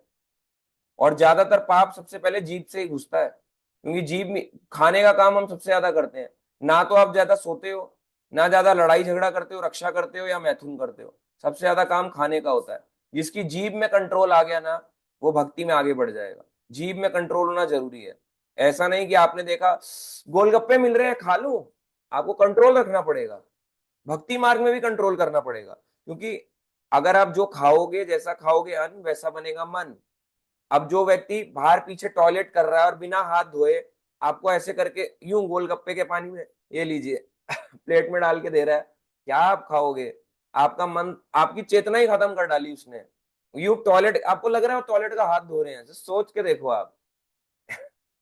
फिर भी लोग खाते हैं उनका। अब वो कहते हैं प्रभु जी ग्लव्स में देते हैं।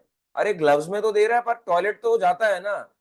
टॉयलेट के हाथ बिना धोए, क्योंकि कितना हाथ धोएगा, उसके बाद ग्लव भी पहन लिया और यूं करके अगर आपको खिला दिया, तो गंदा तो खिला ही दिया ना उसने। उससे चेतना, कॉन्शियसनेस खराब होती है। आप भक्ति नहीं कर सकते उसको खाते हुए ज्यादा। उनकी जो सोचने की, थिंकिंग की पावर है, वो आपके खाने में जा रही है सारी की सारी। और इसलिए हमारा मन जो है वो खराब होता है।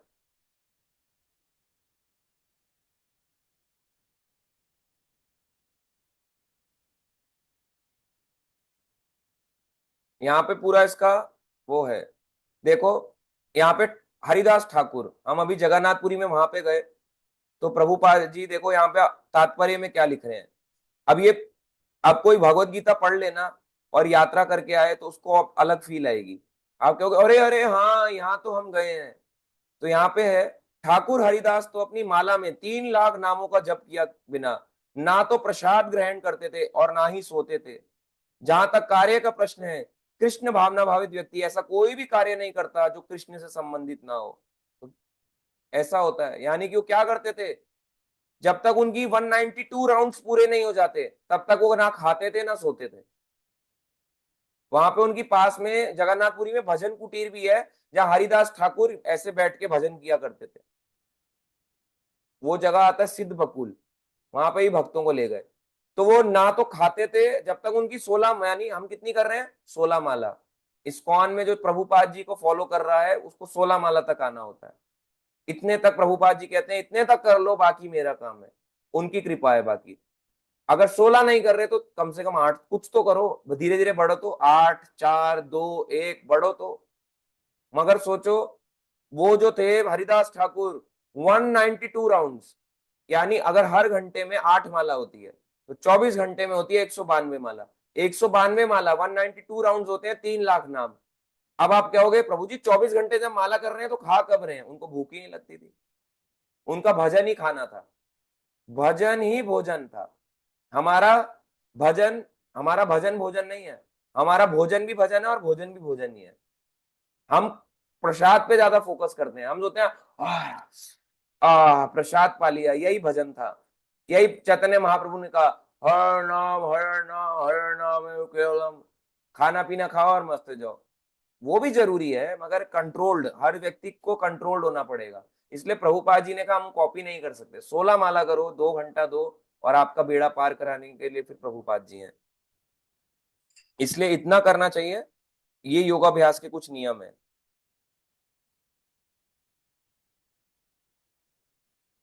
18 नंबर श्लोक है, यदा विनियतम, यदा विनियतम चित्तम आत्मनि एव अवतिष्ठते निस्पृह सर्व कामेभ्य युक्त इति उच्यते तदा। जब योगी योगाभ्यास द्वारा अपने मानसिक कार्यकलापों को वश में कर लेता है, यानी योगाभ्यास करके, ये जो मेडिटेशन कर रहा है ये वाला योगाभ्यास अपने मानसिक कार्यकलापों को वश में कर लेता है। जो भी उसके मन के कार्यकलाप हैं, अलग अलग थॉट प्रोसेस हैं, उसको वश में कर लेता है और अध्यात्म में स्थित हो जाता है, यानी स्पिरिचुअलिटी में लग जाता है, अर्थात समस्त भौतिक इच्छाओं से रहित हो जाता है। तब वह योग में स्तु स्थिर कहा जाता है। अब ये कहलाएगा ये स्थिर हो गया है भक्ति में। तो ये सारे काम करने पड़ेंगे। योगाभ्यास द्वारा मानसिक कार्यकलापों को वश, जो आपके मन में चल रहा है उसको वश में करना है, ये मेडिटेशन का प्रोसेस है। और हमारा तो मन ही वश में नहीं है, कैसे आप कर लोगे? इसलिए मेडिटेशन के प्रोसेस को फॉलो करना नहीं है। ये विधि कब की थी? सतयुग की। अब आप बोलोगे प्रभु जी जो हरे कृष्ण महामंत्र है वो तो ध्यान से छोटा हुआ ना। हमको लोग कहते हैं सतयुग सबसे बड़ा था, त्रेता युग छोटा था, द्वापर युग और छोटा, कलयुग सबसे छोटा। तो सबसे पहले सतयुग में क्या आया? ध्यान विधि। त्रेता युग में आया यज्ञ। द्वापर युग में आया भगवान की विग्रह सेवा। और कलयुग में आया हरि नाम। तो जो ये है सतयुग है, उस समय ध्यान किया जाता था। सबसे बड़ी विधि कौन सी हुई? ध्यान की। तो फिर हमें कलयुग में हरि नाम क्यों किया जा रहा है जब सबसे बड़ी विधि ये थी? कलयुग में हरे कृष्ण महामंत्र कब दिया गया? जब लोगों की हालत सबसे ज्यादा खराब है। जस्ट एक एग्जांपल देते हैं आपको। अगर आपका तबीयत खराब हो, क्या पहले ही आपको 600 mg की मेडिसिन दे देंगे? ये लो 650 mg की बुखार मेडिसिन खाओ, पैरासीटामोल, पीसीएम, हो गया आपका बुखार ठीक। एक बच्चा है जो एक बच्चा है बहुत छोटा सा, 1 साल से छोटा का, उसको बुखार आ रहा है, आपने उसको 650 mg की मेडिसिन खिला दी, पता क्या होगा उसका? उस, उसकी डेथ हो सकती है, वो नहीं पचा सकता इतनी हैवी मेडिसिन को। वहीं एक बड़े आदमी को तो पचा लेगा। समझ आ रहा है? ज्यादा बीमारी हो तो उसी हिसाब से दवाई दी जाती है। केवल बच्चे को खांसी थी और बच्चे को खिला दी गई हैवी मेडिसिन, मर जाएगा, प्राण त्याग देगा।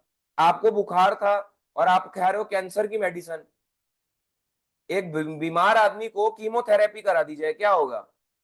जस्ट एक नॉर्मल बुखार में उसके बाल वाल निकल जाएंगे, कहेंगे ऐसा भी कौन सा मैंने पाप कर डाला जो कीमोथेरेपी हो गई। ऐसा ही बोलेगा ना कि इतनी बड़ी इलाज क्यों किया जा रहा है। सतयुग में जो भगवान को पाने का वो था, उस समय एक तो उम्र बहुत लंबी होती थी, 1 लाख साल। लोगों का दिमाग अच्छा होता था, पढ़ने का इतना रिक्वायरमेंट नहीं पड़ती थी, एक बार जो सुना वो कानों में याद हो जाता था। इसलिए ध्यान की विधि थी, कंट्रोल ज्यादा था। अगर 1 लाख साल में से किसी ने 1,000 साल तपस्या भी कर ली, कितना हुआ? यानी अपने पूरे जीवन में केवल 1 साल, यानी हमारे हिसाब से 1 साल तपस्या करी। मगर आजकल तो उम्र का ही कोई पता नहीं है। इसलिए सतयुग की ये विधि थी, ध्यान योग से पाया जाता था। तो बीमारी जब कम होती है, लाइट मेडिसिन दी जाती है। त्रेता युग में जब बीमारी बढ़ गई तो यज्ञ करने लगे, स्वाहा स्वाहा स्वाहा। अब जब यज्ञ करने लगे तो इसका मतलब अब बीमारी बढ़ गई तो डोज बढ़ा दी। द्वापर युग में विग्रह सेवा, भगवान की सेवा चालू हो गई। तो विग्रह सेवा भगवान की जब ये सेवा चालू हुई तो द्वापर युग में मतलब और बीमारी और लोग खराब हो गए, तो विग्रह सेवा।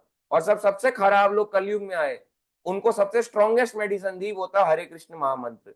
तब भगवान जान गए ना तो ये ध्यान लगा पाएगा, ना ये यज्ञ कर सकता है, घी नकली मिलता है, यज्ञ की वेदी बनानी नहीं आती, ना मंत्र उच्चारण करने आते, इसके बस का नहीं है। भगवान जानते हैं द्वापर युग आ गया, विग्रह सेवा कलयुग में होती तो है, मगर विग्रह सेवा भी हमारी टेढ़ी मेढ़ी है। उसमें भी हम पूछते रहेंगे प्रभु जी 4237 होती है, गलती नहीं होती। नमामीश्वरम सच्चिदानंद रूपम लसत कुंडलम गोकुले ब्रजमानम यशोदाभियोखलादवमानम परमृष्टमत्यंतो धृत्य गोपया। उसमें भी हम गलतियां करते हैं। प्रभु जी 4 बार की जगह मैंने 3 ही बार कर दिया, चरण पे 2 बार उस पे 3 बार फेस पे, पाप तो नहीं लगेगा? चरण पे 4 बार करना था, मैंने 3 ही करा, पाप तो नहीं लगेगा? या मैं जल्दी में था, इतनी भीड़ थी, मुझे पता ही नहीं लगा चरण पे मैं किसके घुमा रहा हूँ। कई बार तो व्यक्ति भगवान के चरण पे भी नहीं देख रहा होता, वो ऐसी कहीं भी घुमा देता दीवार पे।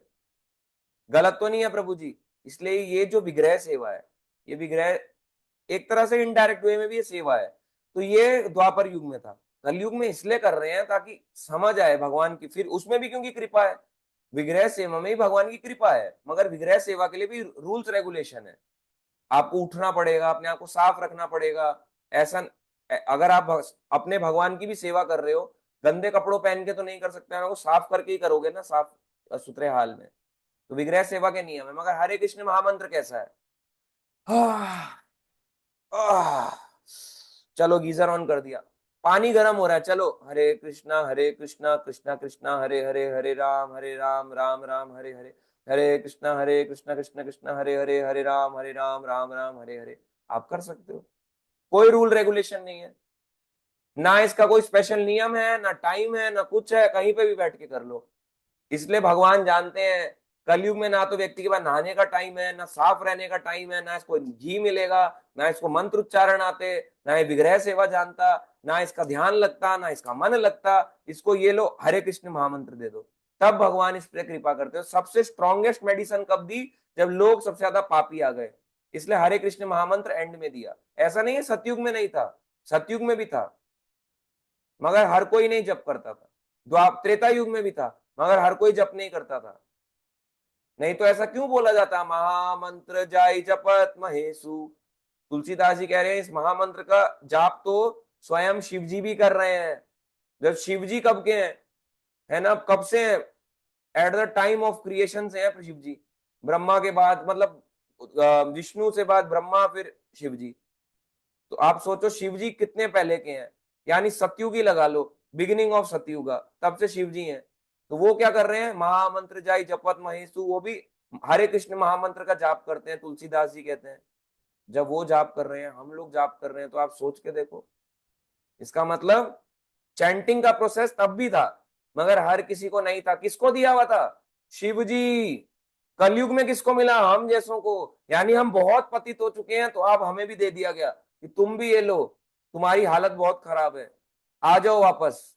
वो तो शुद्ध है, मगर आप लोग अशुद्ध हैं, हम लोग अशुद्ध हैं, ये लो हरे कृष्ण महामंत्र जप करो। इसलिए भगवान ने दिया। तो ये जो है, इस तरह से योगी स्थिर हो जाएगा और इस तरह से आगे बढ़ेगा वो भक्ति में। अदरवाइज भक्ति की ये विधि बहुत ऊंची है, अगर आप इसको फॉलो करोगे, देखने में तो बाकी योग से अच्छी है, मगर ये बहुत ऊंची है, इसमें भी बहुत रूल रेगुलेशन है। तो ये आपको धीरे धीरे पता चलता है जब हम भक्ति में आते हैं। मगर फिर भी ध्यान मार्ग से भक्ति हमेशा बेटर है। अब यहाँ पे राजा अम्बरीश का एग्जाम्पल दिया है कि वो कैसे भगवान की सेवा में रहते थे। आप इसको पढ़ सकते हैं, बहुत ही अच्छा है।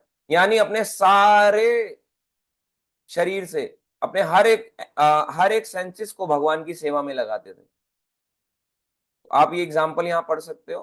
ठीक है, अब 19 नंबर श्लोक में बढ़ते हैं आगे। छोटा सा ही है।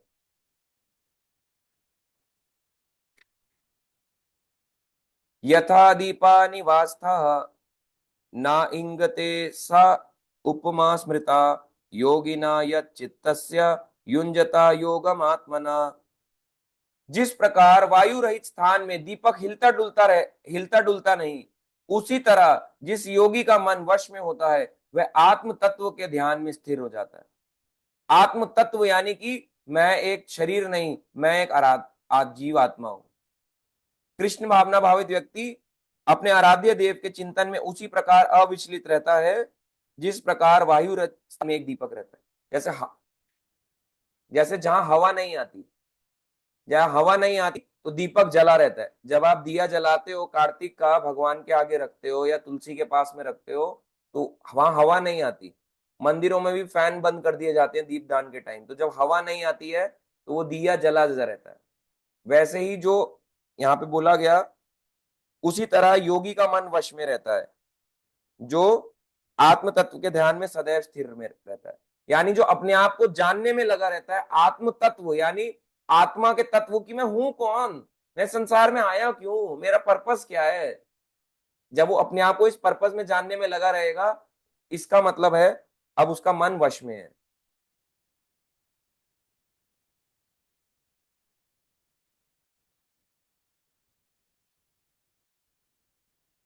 अब ये 4 श्लोक एक साथ में है, इसको भी हम एक बार पढ़ लेते हैं।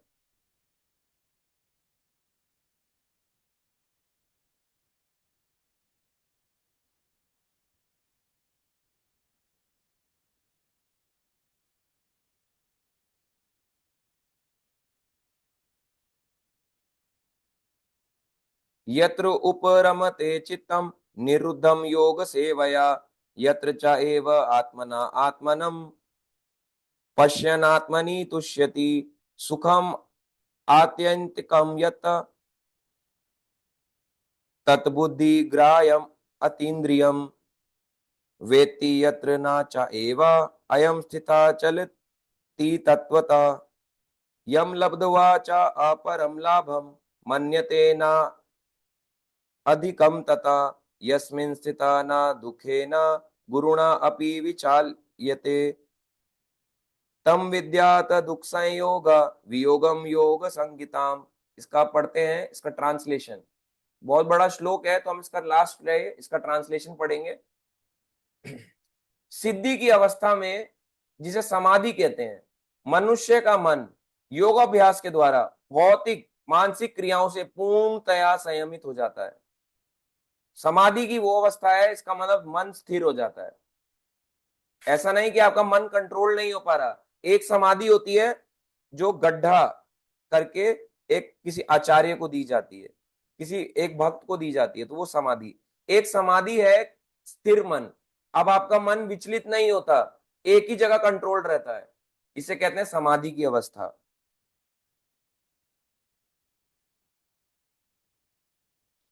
इस सिद्धि की विशेषता, ऐसी सिद्धि जो प्राप्त कर लेता है समाधि की अवस्था, मनुष्य शुद्ध मन से अपने को देख सकता है, जान सकता है कि मैं हूं कौन। मैं एक शरीर नहीं, मैं आत्मा हूं। जब उसका मन स्थिर रहेगा, वो जान जाएगा मैं एक शरीर नहीं, मैं आत्मा हूं। और अपने आप में आनंद उठा सकता है, आत्मा आनंद। आत्मा के तौर पे आनंद लेगा कि मेरे सारे कष्ट तो शरीर के लिए हैं, आत्मा में तो कोई कष्ट ही नहीं है। उस आनंदमय स्थिति में वह दिव्य इंद्रिय द्वारा असीम दिव्य सुख में स्थित रहता है। ऐसा व्यक्ति जो मन जाता है, उसकी दिव्य इंद्रियां होती है, मतलब आत्मा की भी दिव्य इंद्रियां हैं। आत्मा ऐसा नहीं है कि उसके हाथ पैर नाक नहीं है, आत्मा की दिव्य इंद्रियां होती हैं। आत्मा नष्ट नहीं होता। इस प्रकार स्थापित मनुष्य कभी सत्य से विपत नहीं होता, और इस सुख की प्राप्ति हो जाने पर वह इससे बड़ा कोई दूसरा लाभ नहीं मानता। जब उसके पास ऐसी स्थिति आ जाती है, तो वो जान जाता है इससे बड़ा और कोई लाभ नहीं है संसार में। मैंने अब जान गया हूं, मैं एक शरीर नहीं हूं, मैं एक जीवात्मा हूं। आगे भगवान यहां कह रहे हैं आत्मा के लेवल पे क्या होता है। जब व्यक्ति ऐसी ध्यान योग कर रहा है और अपने आप को आत्मा के स्तर पे पहुंचा चुका है, ऐसी स्थिति को पाकर मनुष्य बड़ी सी बड़ी कठिनाई में भी विचलित नहीं होता। क्यों? क्योंकि वह अपने आप को एक शरीर नहीं, एक आत्मा मानता है। यह निसंदेह भौतिक संसर्ग से उत्पन्न होने वाले समस्त दुखों से वास्तविक मुक्ति है। निसंदेह, इसमें कोई संदेह नहीं है कि भौतिक कठिनाइयों से मुक्ति मिल जाती है। क्योंकि सारे कष्ट किस तक हैं? आत्मा तक।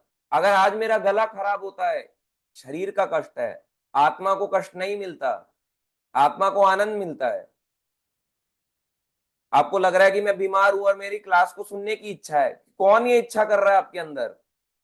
आपकी अगर आवाज खराब है, अगर आपका शरीर साथ नहीं दे रहा, मगर कौन अंदर मन के अंदर बोल रहा है नहीं नहीं नहीं नहीं, मुझे बोलना है, मुझे बोलना है। कौन साथ दे रहा है? आत्मा ही तो बुलवा रही है, नहीं नहीं नहीं, इतनी जल्दी शरीर खराब से मेरा नहीं काम चलेगा, मुझे तो बोलना है। और अगर कोई बीमार है, नहीं नहीं नहीं नहीं, इतना जल्दी मैं हार नहीं मानूंगा, मुझे तो सुनना है, मुझे तो पढ़ना है, मुझे तो भगवान की सेवा करनी है। तो वो आत्म तत्व को जान चुका है, वो अपने आप को शरीर से परे मान रहा है। अब हम इतना परे नहीं मान रहे, अभी हमारी कंडीशन कम है, बहुत छोटी है इस लेवल पे, मगर हम जान गए हैं फिर भी करना है। कब करेंगे? आज नहीं तो कब करेंगे? शरीर तो आज नहीं तो कल परसों में साथ छोड़ देगा। आत्मा अंदर से ये फोर्स जो कहता है, ये वो देती है आत्मा। इस तरह से हमारा भक्ति चलती है। इसलिए जो आत्म तत्व को जान जाता है, सारी कठिनाइयां खत्म। अगर आपको शरीर में दर्द है, आंख में दर्द है, पेट में दर्द है, गले में दर्द है, दुख है, मन का दुख है, पैसों का दुख है, प्रॉपर्टी का दुख है, फैमिली का दुख है, सारे शरीर के हैं, आत्मा के लेवल पे दुख नहीं है। तो योगाभ्यास यानी मेडिटेशन इसलिए किया जाता है, आत्मा को पाने जानने के लिए कि मैं शरीर नहीं, मैं एक आत्मा हूं। नहीं जान पाए तो क्या किया?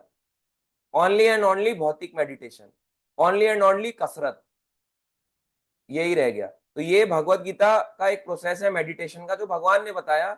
इसको किए बिना कोई भी योगी नहीं कहलाएगा। और जो कर रहे हैं बाकी चीजें, वो है भोगी। वो योगी नहीं है, वो भोगी है। हम वैसे, अगर मैं आपको एग्जांपल दूं, मैं फिटनेस सेक्टर में था, हेल्थ फिटनेस सेक्टर में। वहां पे कोई, आपको क्या लग रहा है एक्सरसाइज करा रहे हैं, हमें तक नहीं पता होता था कि भगवत गीता में दिया क्या होता है। कुछ नहीं वहां पे पता है, थोड़ा बहुत बताते हैं, यम नियम प्राणायाम ध्यान धारणा प्रत्याहार समाधि।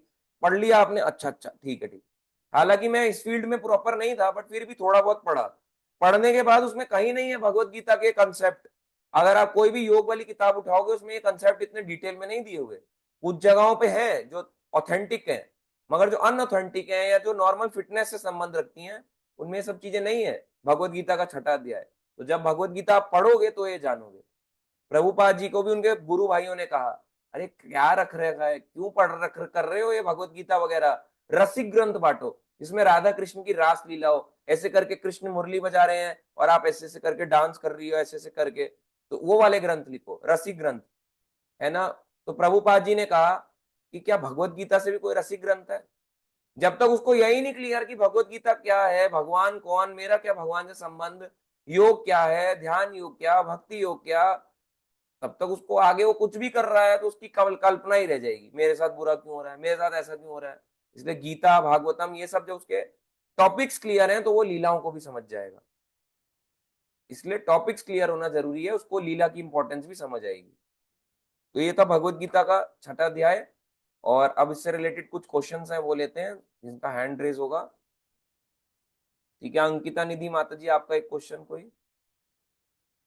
प्रभु जी हरे कृष्णा, हाँ प्रणाम। जी। प्रभु जी आप क्या मेरे फैमिली से, खासकर मेरे पापा दादाजी, ये लोग से बात करेंगे कि वो लोग रात्रिक तामसिक मतलब कि नॉन वेज, प्याज लहसुन, कैफीन ये सब छोड़ दें। और चॉकलेट का मेरा आदत नहीं छूट रहा है, क्योंकि मैंने मैनेजर का वीडियो देखा था, आपको बताया था मैंने कि उसने बोला कि कॉकरोच नहीं मरते, इंसेक्ट्स नहीं मरते आजकल। वो पहले गंदगी से बनाते थे, लेकिन अब उनका क्वालिटी प्रोडक्ट है। तो आप मेरे फैमिली से बात करें, राजसिक तामसिक छुड़ा दे, तो मुझे लगेगा कि हाँ कृष्ण ने कुछ अपना कर्म किया रोकने का। नहीं तो मुझे यही लगता रहेगा कि तमाशा देख इतना बोलने पे भी। और सिर्फ यही नहीं, ठीक है आप बोलिए, उसके बाद मैं बोलती हूँ।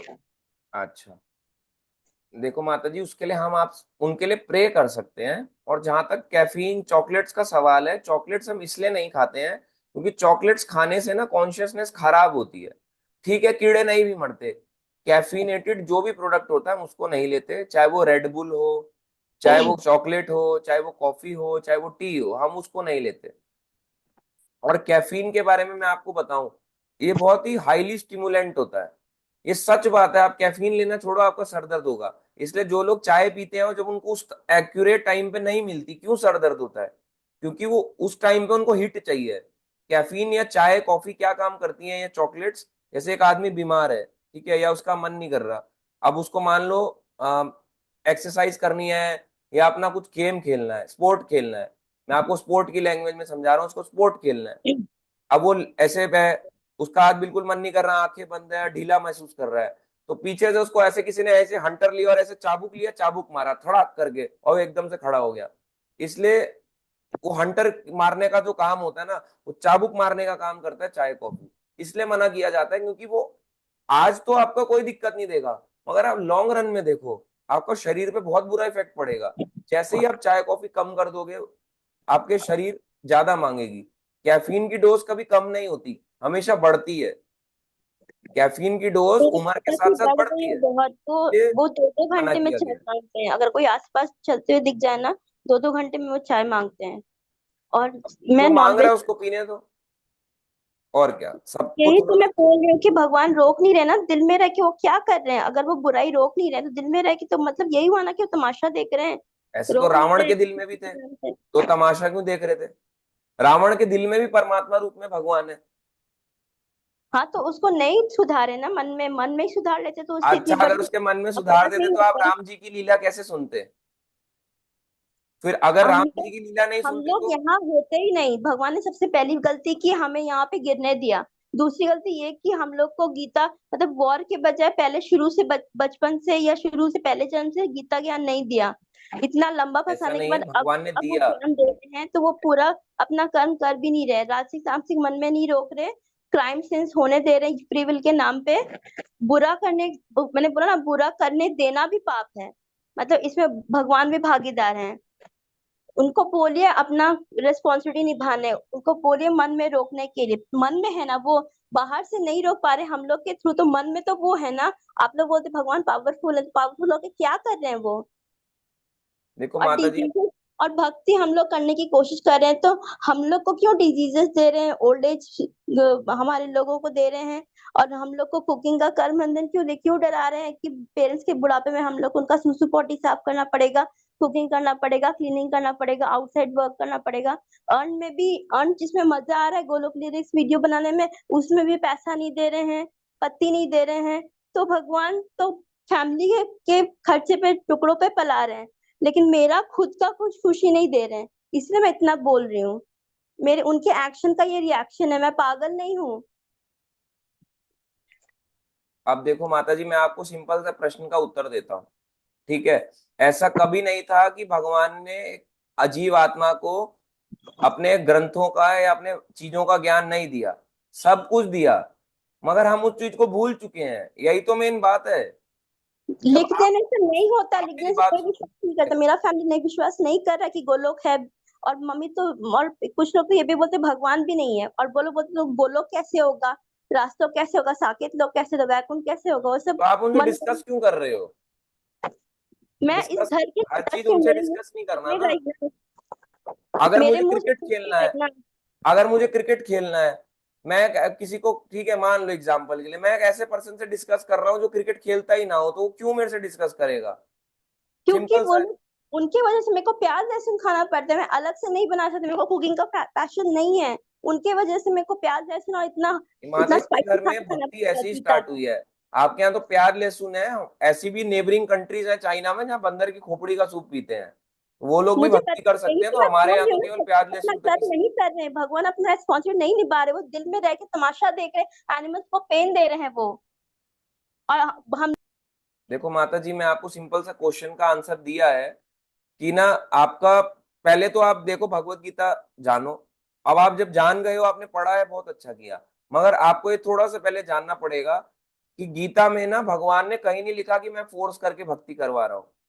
इसलिए सिद्धांत क्लियर होना चाहिए। प्रभुपाद जी के जब गुरु भाई उनको बोलते थे क्यों लिख रहे हो, तो प्रभुपाद जी ने कहा इसमें बहुत रस है। क्योंकि जब तक आपको ये क्लियर नहीं होंगी सीधा रस की बातें उनके सामने, गोलोक क्या है, साकेत क्या है, आप बहुत बड़ी बात उनके सामने कर रहे हो, तो उनको वो सब चीजें नहीं पता चलेगी। आप टॉपिक ले जा रहे हो रास लीला, और जब यही नहीं उनको क्लियर कि भगवान है कौन, इसलिए आप ये सारी बातें हर चीज के व्यक्ति के साथ डिस्कस नहीं कर सकते।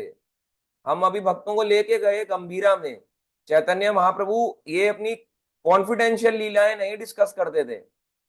जब आप बताओ, हमें तो देख रहे हैं बाहर से, हम तक अलाउड नहीं है, वो किसी को अलाउड नहीं है।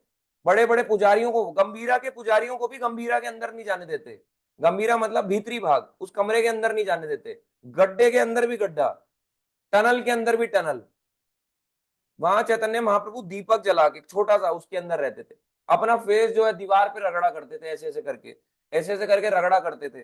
चैतन्य महाप्रभु जब वो दरवाजा बंद रहता था, तो अपने आप ही वहां से गायब होके श्री मंदिर के बाहर एक दिन ऐसे करके गिरे हुए थे।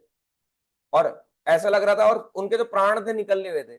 उनको लोग ढूंढने लगे, ढूंढने लगे, तो उनके कान में बोला हरे कृष्णा कृष्णा कृष्णा।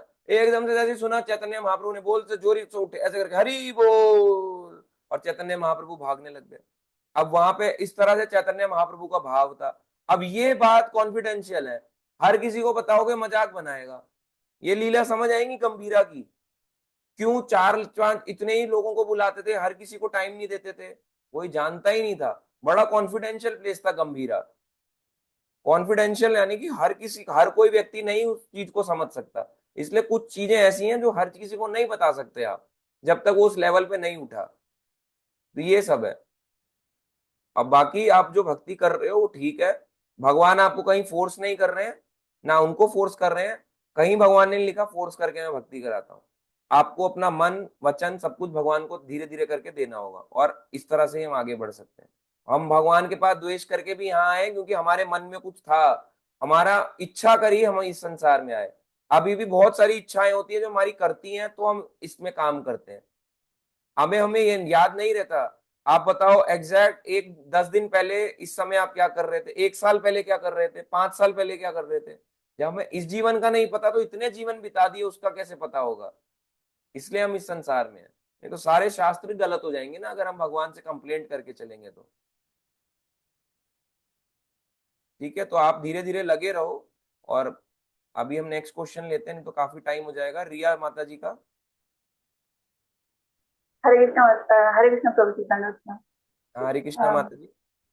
कोट किया ना भगवत का, तो मुझे किसी ने ना नवरात्रि के टाइम ऐसे सेंड किया था और बोला था कि भगवान तो भगवत गीता में कह रहे हैं कि न ज्यादा खाना न कम खाना, तो तुम लोग फास्ट क्यों रखते हो। तो मैंने बोला देखो पहले तो ये सिर्फ यही मत पढ़ो, आगे पीछे का भी देखो कि भगवान क्या बोल क्या रहे हैं उसमें। तो ये चल रहा था और भगवान बता रहे थे कि हमें ऐसे रहना है, तो इस पे है, लेकिन वो फिर भी मान नहीं रहे थे, तो और कुछ इस पे बोल सकते हैं क्या? अच्छा अब देखो, हाँ फास्ट क्यों रखते हो, देखो इसमें सिंपल सा एक लॉजिक है, बहुत सिंपल। अभी थोड़ा ट्रिकी हो जाता है नए लोगों के लिए, बट सिंपल है लॉजिक इसका। अगर आप किसी से प्यार करते हो, प्यार में भूख लगती है क्या? नहीं। तो उस लेवल तक लेके आना चाहते हैं भगवान, जहाँ व्यक्ति भूख प्यास भूल चुका और केवल भगवान को याद रखे। अभी हमारा लेवल तो वो नहीं है, इसलिए भगवान कुछ स्पेशल डेज जो होते हैं, ताकि उनको उनकी स्पेशल डेज की कृपा मिले, एकादशी या इन सब की, और वो भक्ति में आगे बढ़ सके।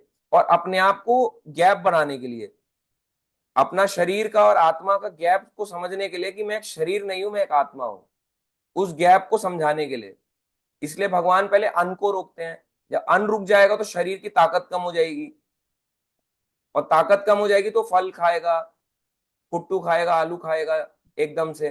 फिर धीरे धीरे वो भी अपनी रिक्वायरमेंट कम हो जाएगी, तो समझ फिर दूध पे आएगा, फिर दूध से केवल थोड़ा बहुत पे रह जाएगा, जिसको कहते हैं हविष्य, यानी कि कम दूध कर देगा, दही कम कम खाएगा, बहुत कम कम, चरणामृत जितना। फिर बाद में सब कुछ कम कर देगा, तो शरीर आत्मा के गैप को समझ गया इस तरह से। तो ये तपस्या जबरदस्ती नहीं है, करूंगा तो ही भगवान की भक्ति कर सकता हूँ। मगर ये इसलिए फास्ट दिए गए ताकि वो गैप को 15-15 दिन के बाद उसको एक झटका लगे और समझ पाए, मैं शरीर नहीं हूं, मैं एक आत्मा हूं। इसलिए भगवान ही फास्ट कराते हैं, और इसलिए इसको डीप कर अंडरस्टैंडिंग के लिए, कि आज उपवास है, आज मैं भगवान के साथ नजदीक रहूं, फील करूं, आज सारा दिन भगवान के साथ में बिताऊं। इसलिए फास्ट किया जाता है। फास्ट का कंसेप्ट अलग है, बट आजकल के टाइम में क्योंकि कुछ ना कुछ तो फॉलो करवाना है, धीरे धीरे आगे बढ़ाना है, तो आप फलाहार लो, सब कुछ लो और फास्ट रखो, इसलिए बोला जाता है। तो प्रेम में भूख नहीं लगती है। जो प्यार में पागल हो जाता है, वो भूल जाता है कि खाना है क्या नहीं खाना। जी, थैंक यू प्रभु जी, हरे कृष्णा। हरे कृष्णा। यश माने प्रभु जी। हरे कृष्णा प्रभु जी, बहुत अच्छी क्लास थी आज की।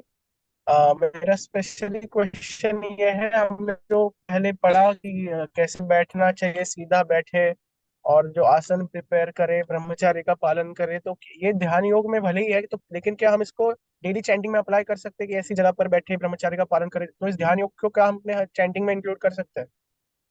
हाँ, ध्यान योग जो है, अब देखो ये क्वेश्चन और डीप चला गया। क्या ध्यान योग जो है भक्ति में पालन कर सकते हैं? हाँ, कैसे? प्रभुपाद जी कहते हैं बेस्ट जो पोस्चर होता है चैंटिंग का, वो होता है आलती पालती, यानी ऐसे करके पैर करके बैठना, ऐसे करके बैठना, जिसे पद्मासन कहते हैं। अपनी पीठ सीधी रखना, अपने यहाँ दिल के पास, यहाँ पे उनकी भगवान रहते हैं परमात्मा रूप में, यहाँ पे चैंटिंग का बैग रखना, और फिर चैंटिंग करना। आंखें हल्की खुली, आंखें हल्की बंद, हल्की खुली हल्की बंद ऐसे होनी चाहिए, जैसे सोते वक्त होती है ना, ऐसे हल्की खुली हल्की बंद। और लाइट को डिम कर देना, तेज लाइट में नहीं हो सकती, शोर शराबे में ना रहना, और फिर चैंटिंग करना, ताकि आप जो बोल रहे हो वो कान से सुन सको। पर वो वाला ध्यान योग नहीं है जो लोग ध्यान आंखें इसको देखते हुए कर रहे हैं। ध्यान योग आंखें के दोनों भाग को इसको देख रहे हैं, वो ये वाला ध्यान योग नहीं है। तो वो भी ध्यान योग इसमें अप्लाई तब हो जाता है, तो पर ये इससे अलग है। जो प्रोसेस भगवान ने यहाँ बताया वो वाला ध्यान योग नहीं है मेडिटेशन में। ओके, और प्रभु जी, तो और एक क्वेश्चन है कि अभी हम ध्यान योग में पढ़ रहे थे कि आत्मा का रियलाइजेशन होना चाहिए, तो क्या चैंटिंग करते करते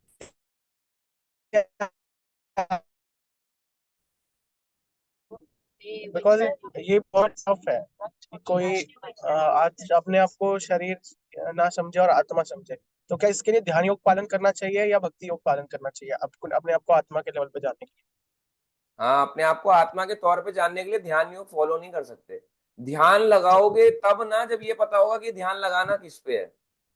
लिए? इसलिए ध्यान का जब तक क्लियर ही नहीं है कंसेप्ट, कैसे करोगे? इतने सारे रूल रेगुलेशन है, अगर पता लगाओगे तो वही भगवत गीता का पढ़ लोगे, दूसरा अध्याय पता चल जाएगा हम शरीर नहीं है, हम आत्मा है। इसलिए क्लियर हो गया। इतना मेहनत करोगे तब भी नहीं समझ पाओगे। मगर यहाँ मेहनत भी कम है, पढ़ाई करोगे आराम से एसी चला के ठंडे रूम में बैठ के फैन चला के, तो भी समझ जाओगे हम एक आत्मा है, आत्मा का तत्व समझ गए।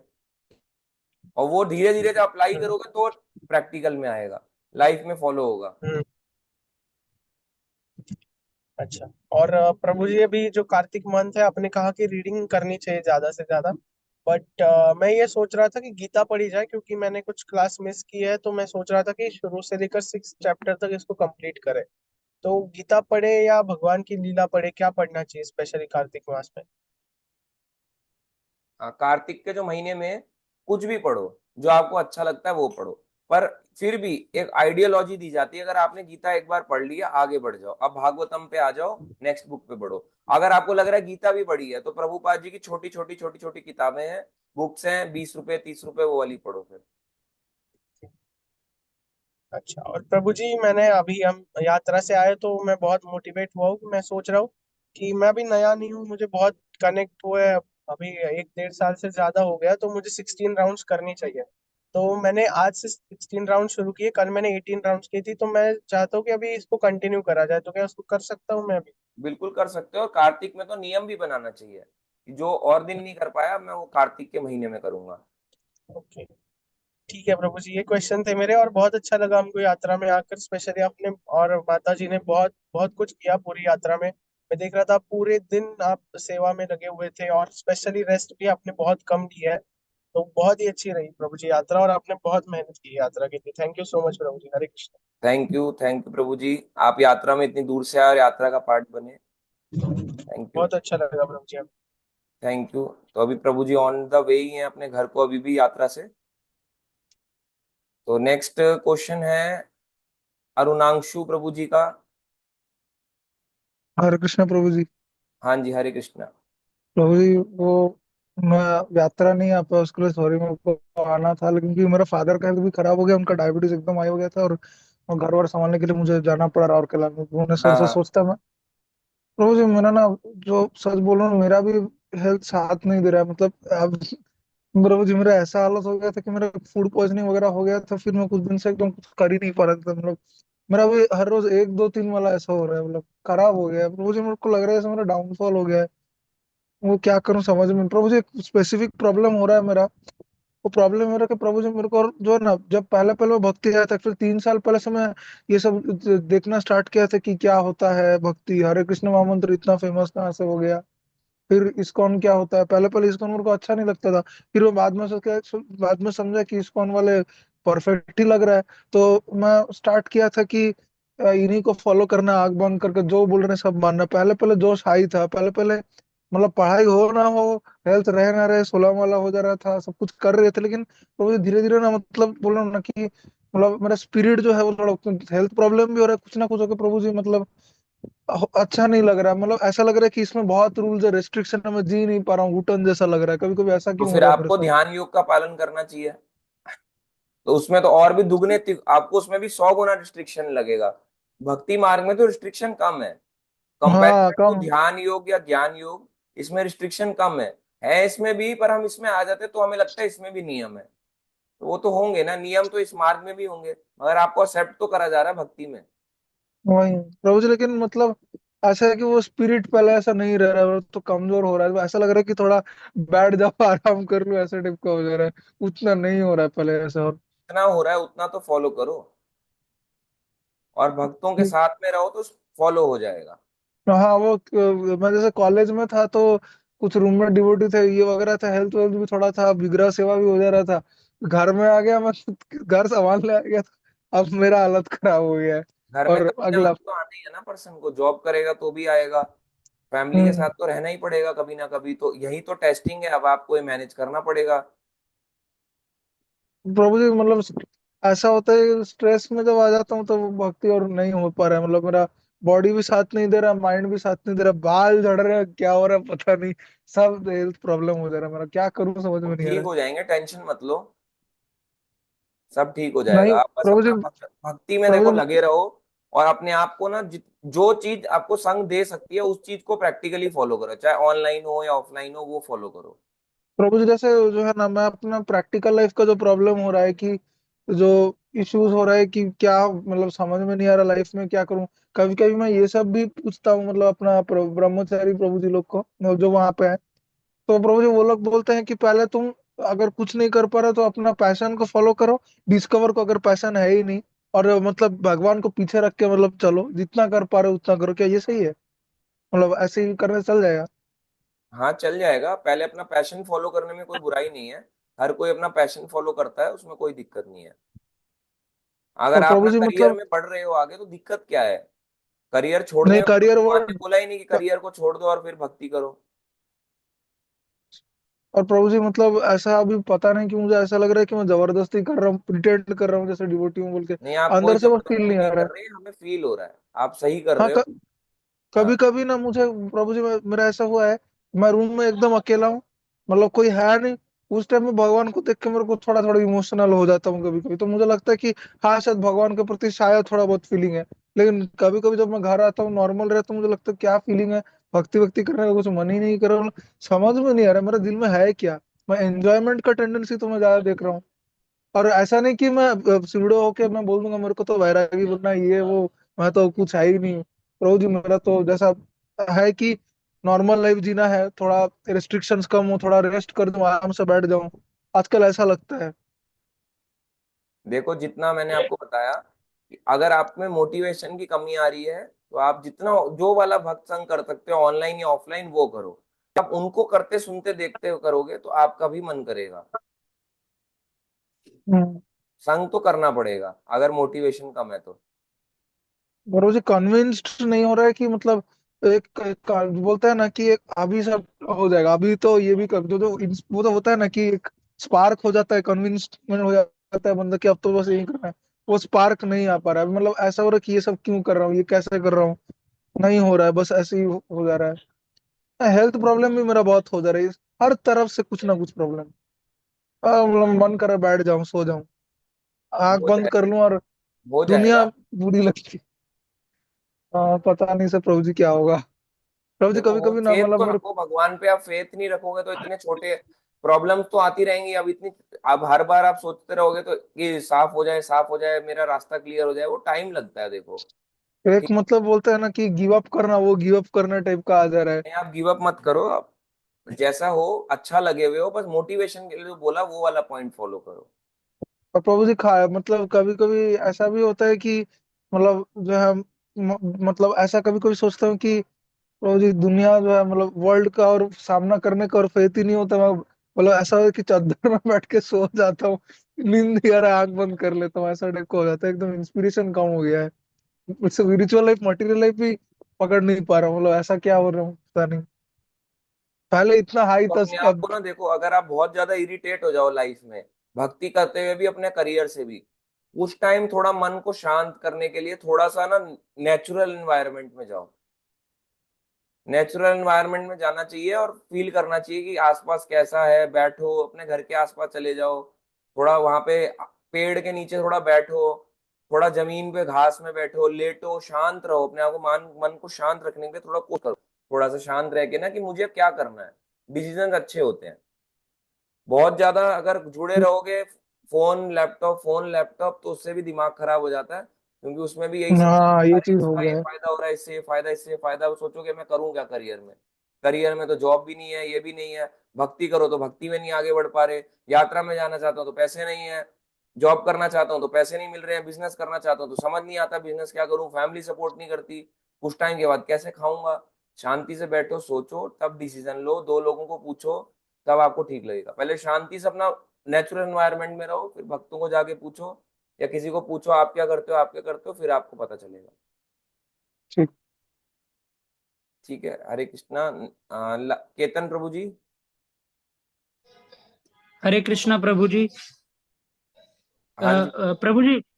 प्रभु जी मेरा ये क्वेश्चन था, क्या भक्ति योग और ध्यान योग क्या हम एक साथ कर सकते हैं? भक्ति योग हम इसलिए कि जैसे कृष्ण जी के विग्रह की सेवा करने के लिए, ठीक है।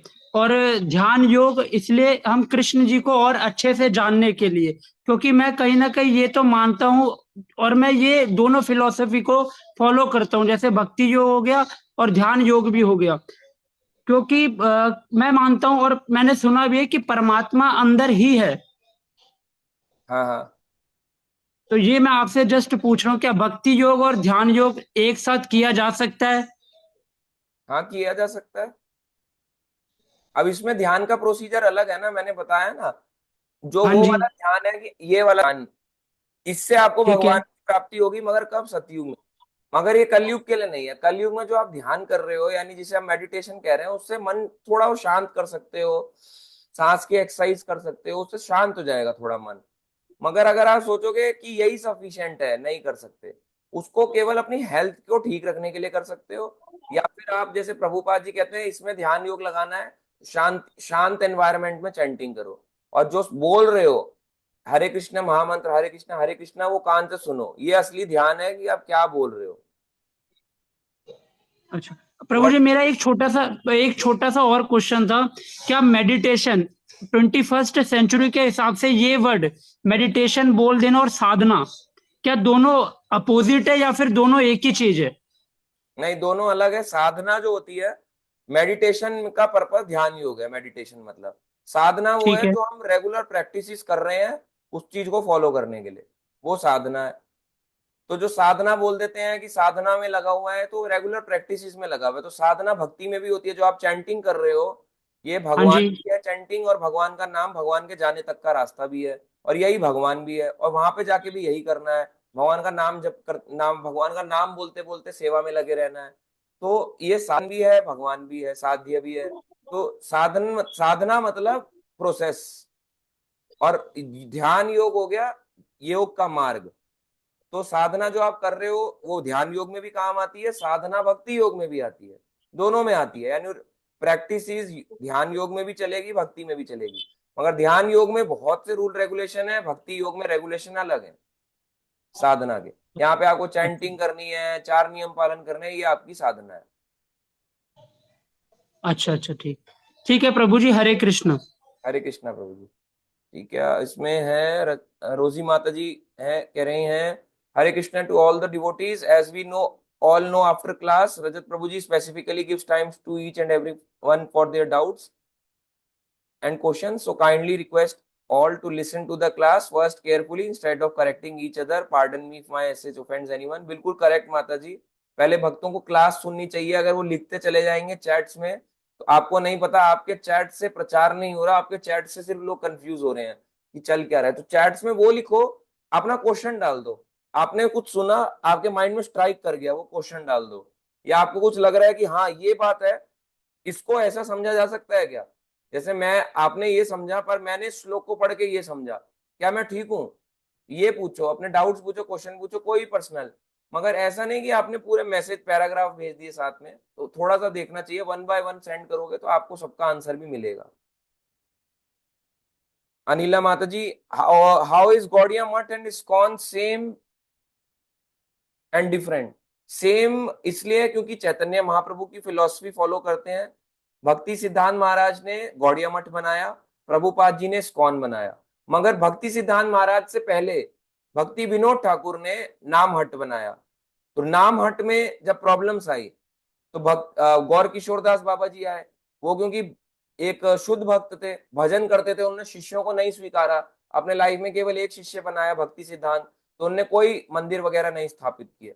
भक्ति सिद्धांत महाराज ने अब परंपरा में आए। तो परंपरा में आने के बाद भक्ति सिद्धांत महाराज ने देखा नाम हट में दिक्कत है, तो उन्होंने गौड़िया मठ बनाया। तो गौड़िया मठ का भी उन्होंने प्रिडिक्शन दे दी कि एक समय ऐसे आएगा, गौड़िया मठ जरूर इसमें आग लगेगी। आग लगने का मतलब लोग लड़ेंगे, फिलॉसफी में डाइवर्जन आएगा।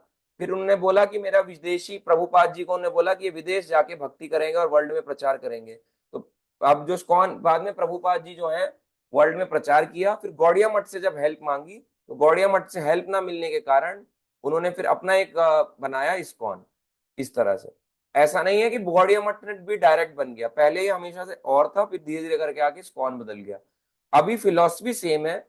गौड़िया मठ में भी शुद्ध भक्त हैं, बहुत अच्छे भक्त हैं, बहुत रिस्पेक्टफुल है। मगर थोड़ा सा डिफरेंस आ जाता है, क्योंकि प्रभुपाद जी का जो इफेक्ट है वो प्रीचिंग ज्यादा है, गौड़िया मठ में भजन ज्यादा है, चैंटिंग ज्यादा करते रहो। मगर इस्कॉन प्रीचिंग मूवमेंट में ज्यादा ध्यान देता है। और भगवान भगवत गीता में यही बोलते हैं कि जो मेरा प्रचार करता है अति प्रिय, सबसे अति प्रिय है। तो गौड़िया मठ में भी प्रचार है, फिर भी कंपैरिजन टू इस्कॉन कम है, इस्कॉन में ज्यादा फोर्स किया जाता है। दोनों ही अपनी जगह सही है, दोनों मार्ग अपनी जगह सही है। पर आज के समय में अगर है तो हमें इस्कॉन में जुड़ना चाहिए, क्योंकि प्रभुपाद जी है, प्रभुपाद जी ने बहुत, आप कह सकते हो, कृपा बरसाई हुई है हम लोगों के ऊपर। अरुणांशु प्रभु जी आपका क्वेश्चन हो गए, अंकिता माता जी आपके भी हो गए।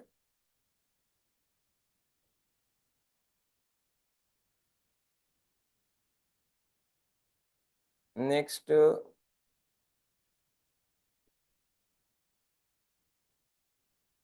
अनिला माता जी कह रही हैं, देखो आप सबको सुनना चाहिए। माता जी दिल्ली रहती हैं, मैं कई बार माता जी से मिला भी हूँ। प्रभु जी, I am presently on 11th canto of Bhagavatam, 11वां स्कंद पढ़ रही हैं। सोचो माता जी 11वां स्कंद पढ़ रही हैं, और हमारा पहला भी अभी शुरू हुआ नहीं हुआ, तो आप सोचो। But with Kartik month starting I have left it and started Gita and will continue Bhagavatam after Kartik. Is it okay? बिल्कुल ठीक है, चलेगा। कार्तिक में आप अच्छे से गीता पढ़ो और आगे कंटिन्यू कर सकते हैं। हनुमान प्रभु जी, रीडिंग हियरिंग से ही सिर्फ आएगा चैंटिंग एंड रीडिंग कंसंट्रेट करते रहते हैं हम, सो वो कॉन्शियस हमारे हाई करता है। बिल्कुल ठीक। रजत प्रभु जी जैसा होना चाहिए भक्त, नहीं ये हाँ, नहीं, हमारे को प्रभुपाद जी जैसा भक्त होना चाहिए, ऐसा नहीं, यहाँ पे ऐसा नहीं होना चाहिए, हमारे को प्रभुपाद जी जैसा बनना है। कार्तिक, प्रीति शर्मा माता जी, कार्तिक में कितने दिए दीपदान करने होते हैं? मैं मॉर्निंग में 2 दिए एंड इवनिंग में 3 भी करती हूँ। बिल्कुल कर सकते हो, मिनिमम 1 करना चाहिए। कुछ भी नहीं कर सकते तो मन से तो कर दो। अब मन के अंदर भी लोग मिट्टी का दिया करते हैं, मन के अंदर भी पैसा, अरे मन का क्या पैसा बचा रहे हो? मन से तो आपको ऐसा करो कि डायमंड का दिया है वो भगवान को ऐसे करके जला रहे हो, अगर मन से कर देंगे। वैसे मन से इसलिए नहीं करते हो कि हमारा मन शुद्ध नहीं है, इसलिए हम प्रैक्टिकल वाली विधि ज्यादा अपनाते हैं। तो कर सकते हो, ठीक कर रहे हो। हनुमान प्रभु जी, रीडिंग एंड हियरिंग कितना होना चाहिए प्रभु जी कार्तिक के मंथ में? मिनिमम अगर मेरे को आप पूछोगे आधा घंटा, तो अब डिपेंड करता है person to person, job to job, क्या उसका वो है प्रोफेशन, मगर देना चाहिए टाइम। डॉक्टर रजनी माता जी, पढ़ेगा इंडिया तो बढ़ेगा इंडिया, हाँ जी, मैं हमने कोट किया था।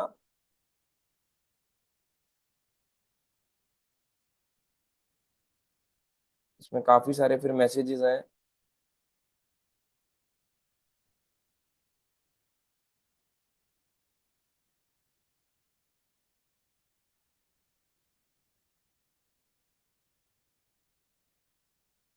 विग्रह सेवा से अटैचमेंट कम होती है मटेरियल वर्ल्ड में, करेक्ट। आत्म तत्व फिर से रिपीट कर दे, यानी आत्मा को जानना आत्म तत्व है। इसको आत्म तत्व कहते हैं। क्या प्रद्युम्न प्रभु जी, स्कॉन जू, क्या हम श्रीमद् भागवतम पढ़ सकते हैं कार्तिक मास में? 100% पढ़नी भी चाहिए। अनिला माता जी, everyone has to go through our karmas, accept it and doing and keep doing the right, correct. Poonam Gupta माता जी, भगवान तो तभी अवतार लेते हैं जब लोगों पर अत्याचार होता है, करेक्ट।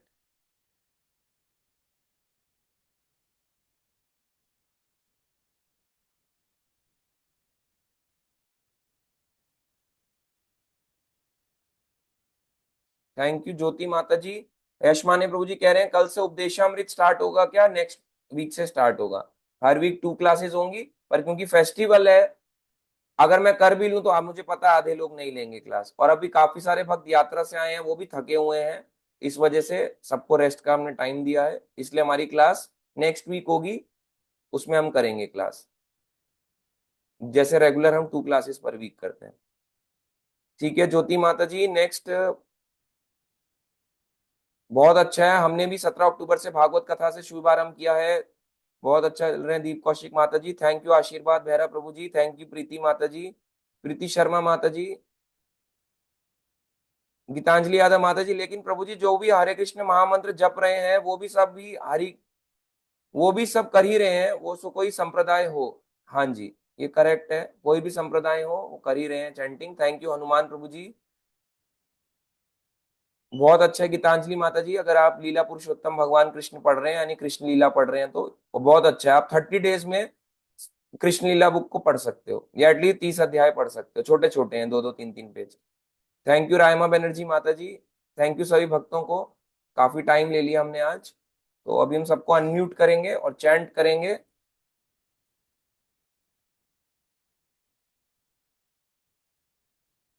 हरे कृष्णा कृष्णा कृष्णा हरे कृष्णा कृष्ण कृष्णा हरे हरे हरे हरे हरे राम हरे राम हरे राम राम हरे राम हरे हरे हरे। राम प्रभुपाद की राम जय, राम हरे हरे जय प्रभुपाद की जय। हरे जय कृष्ण प्रभु ग्रंथ जी राम जय श्रीमद् भगवद गीता हरे की कृष्ण जय, जय कार्तिक जय माह श्री श्री की जय, ये सब जय राम जय की जय जय जय श्री राधा दामोदर की जय। जय जय गौर प्रेमानंदे, हरि हरि बोल। हरि हरि बोल। हरि हरि बोल।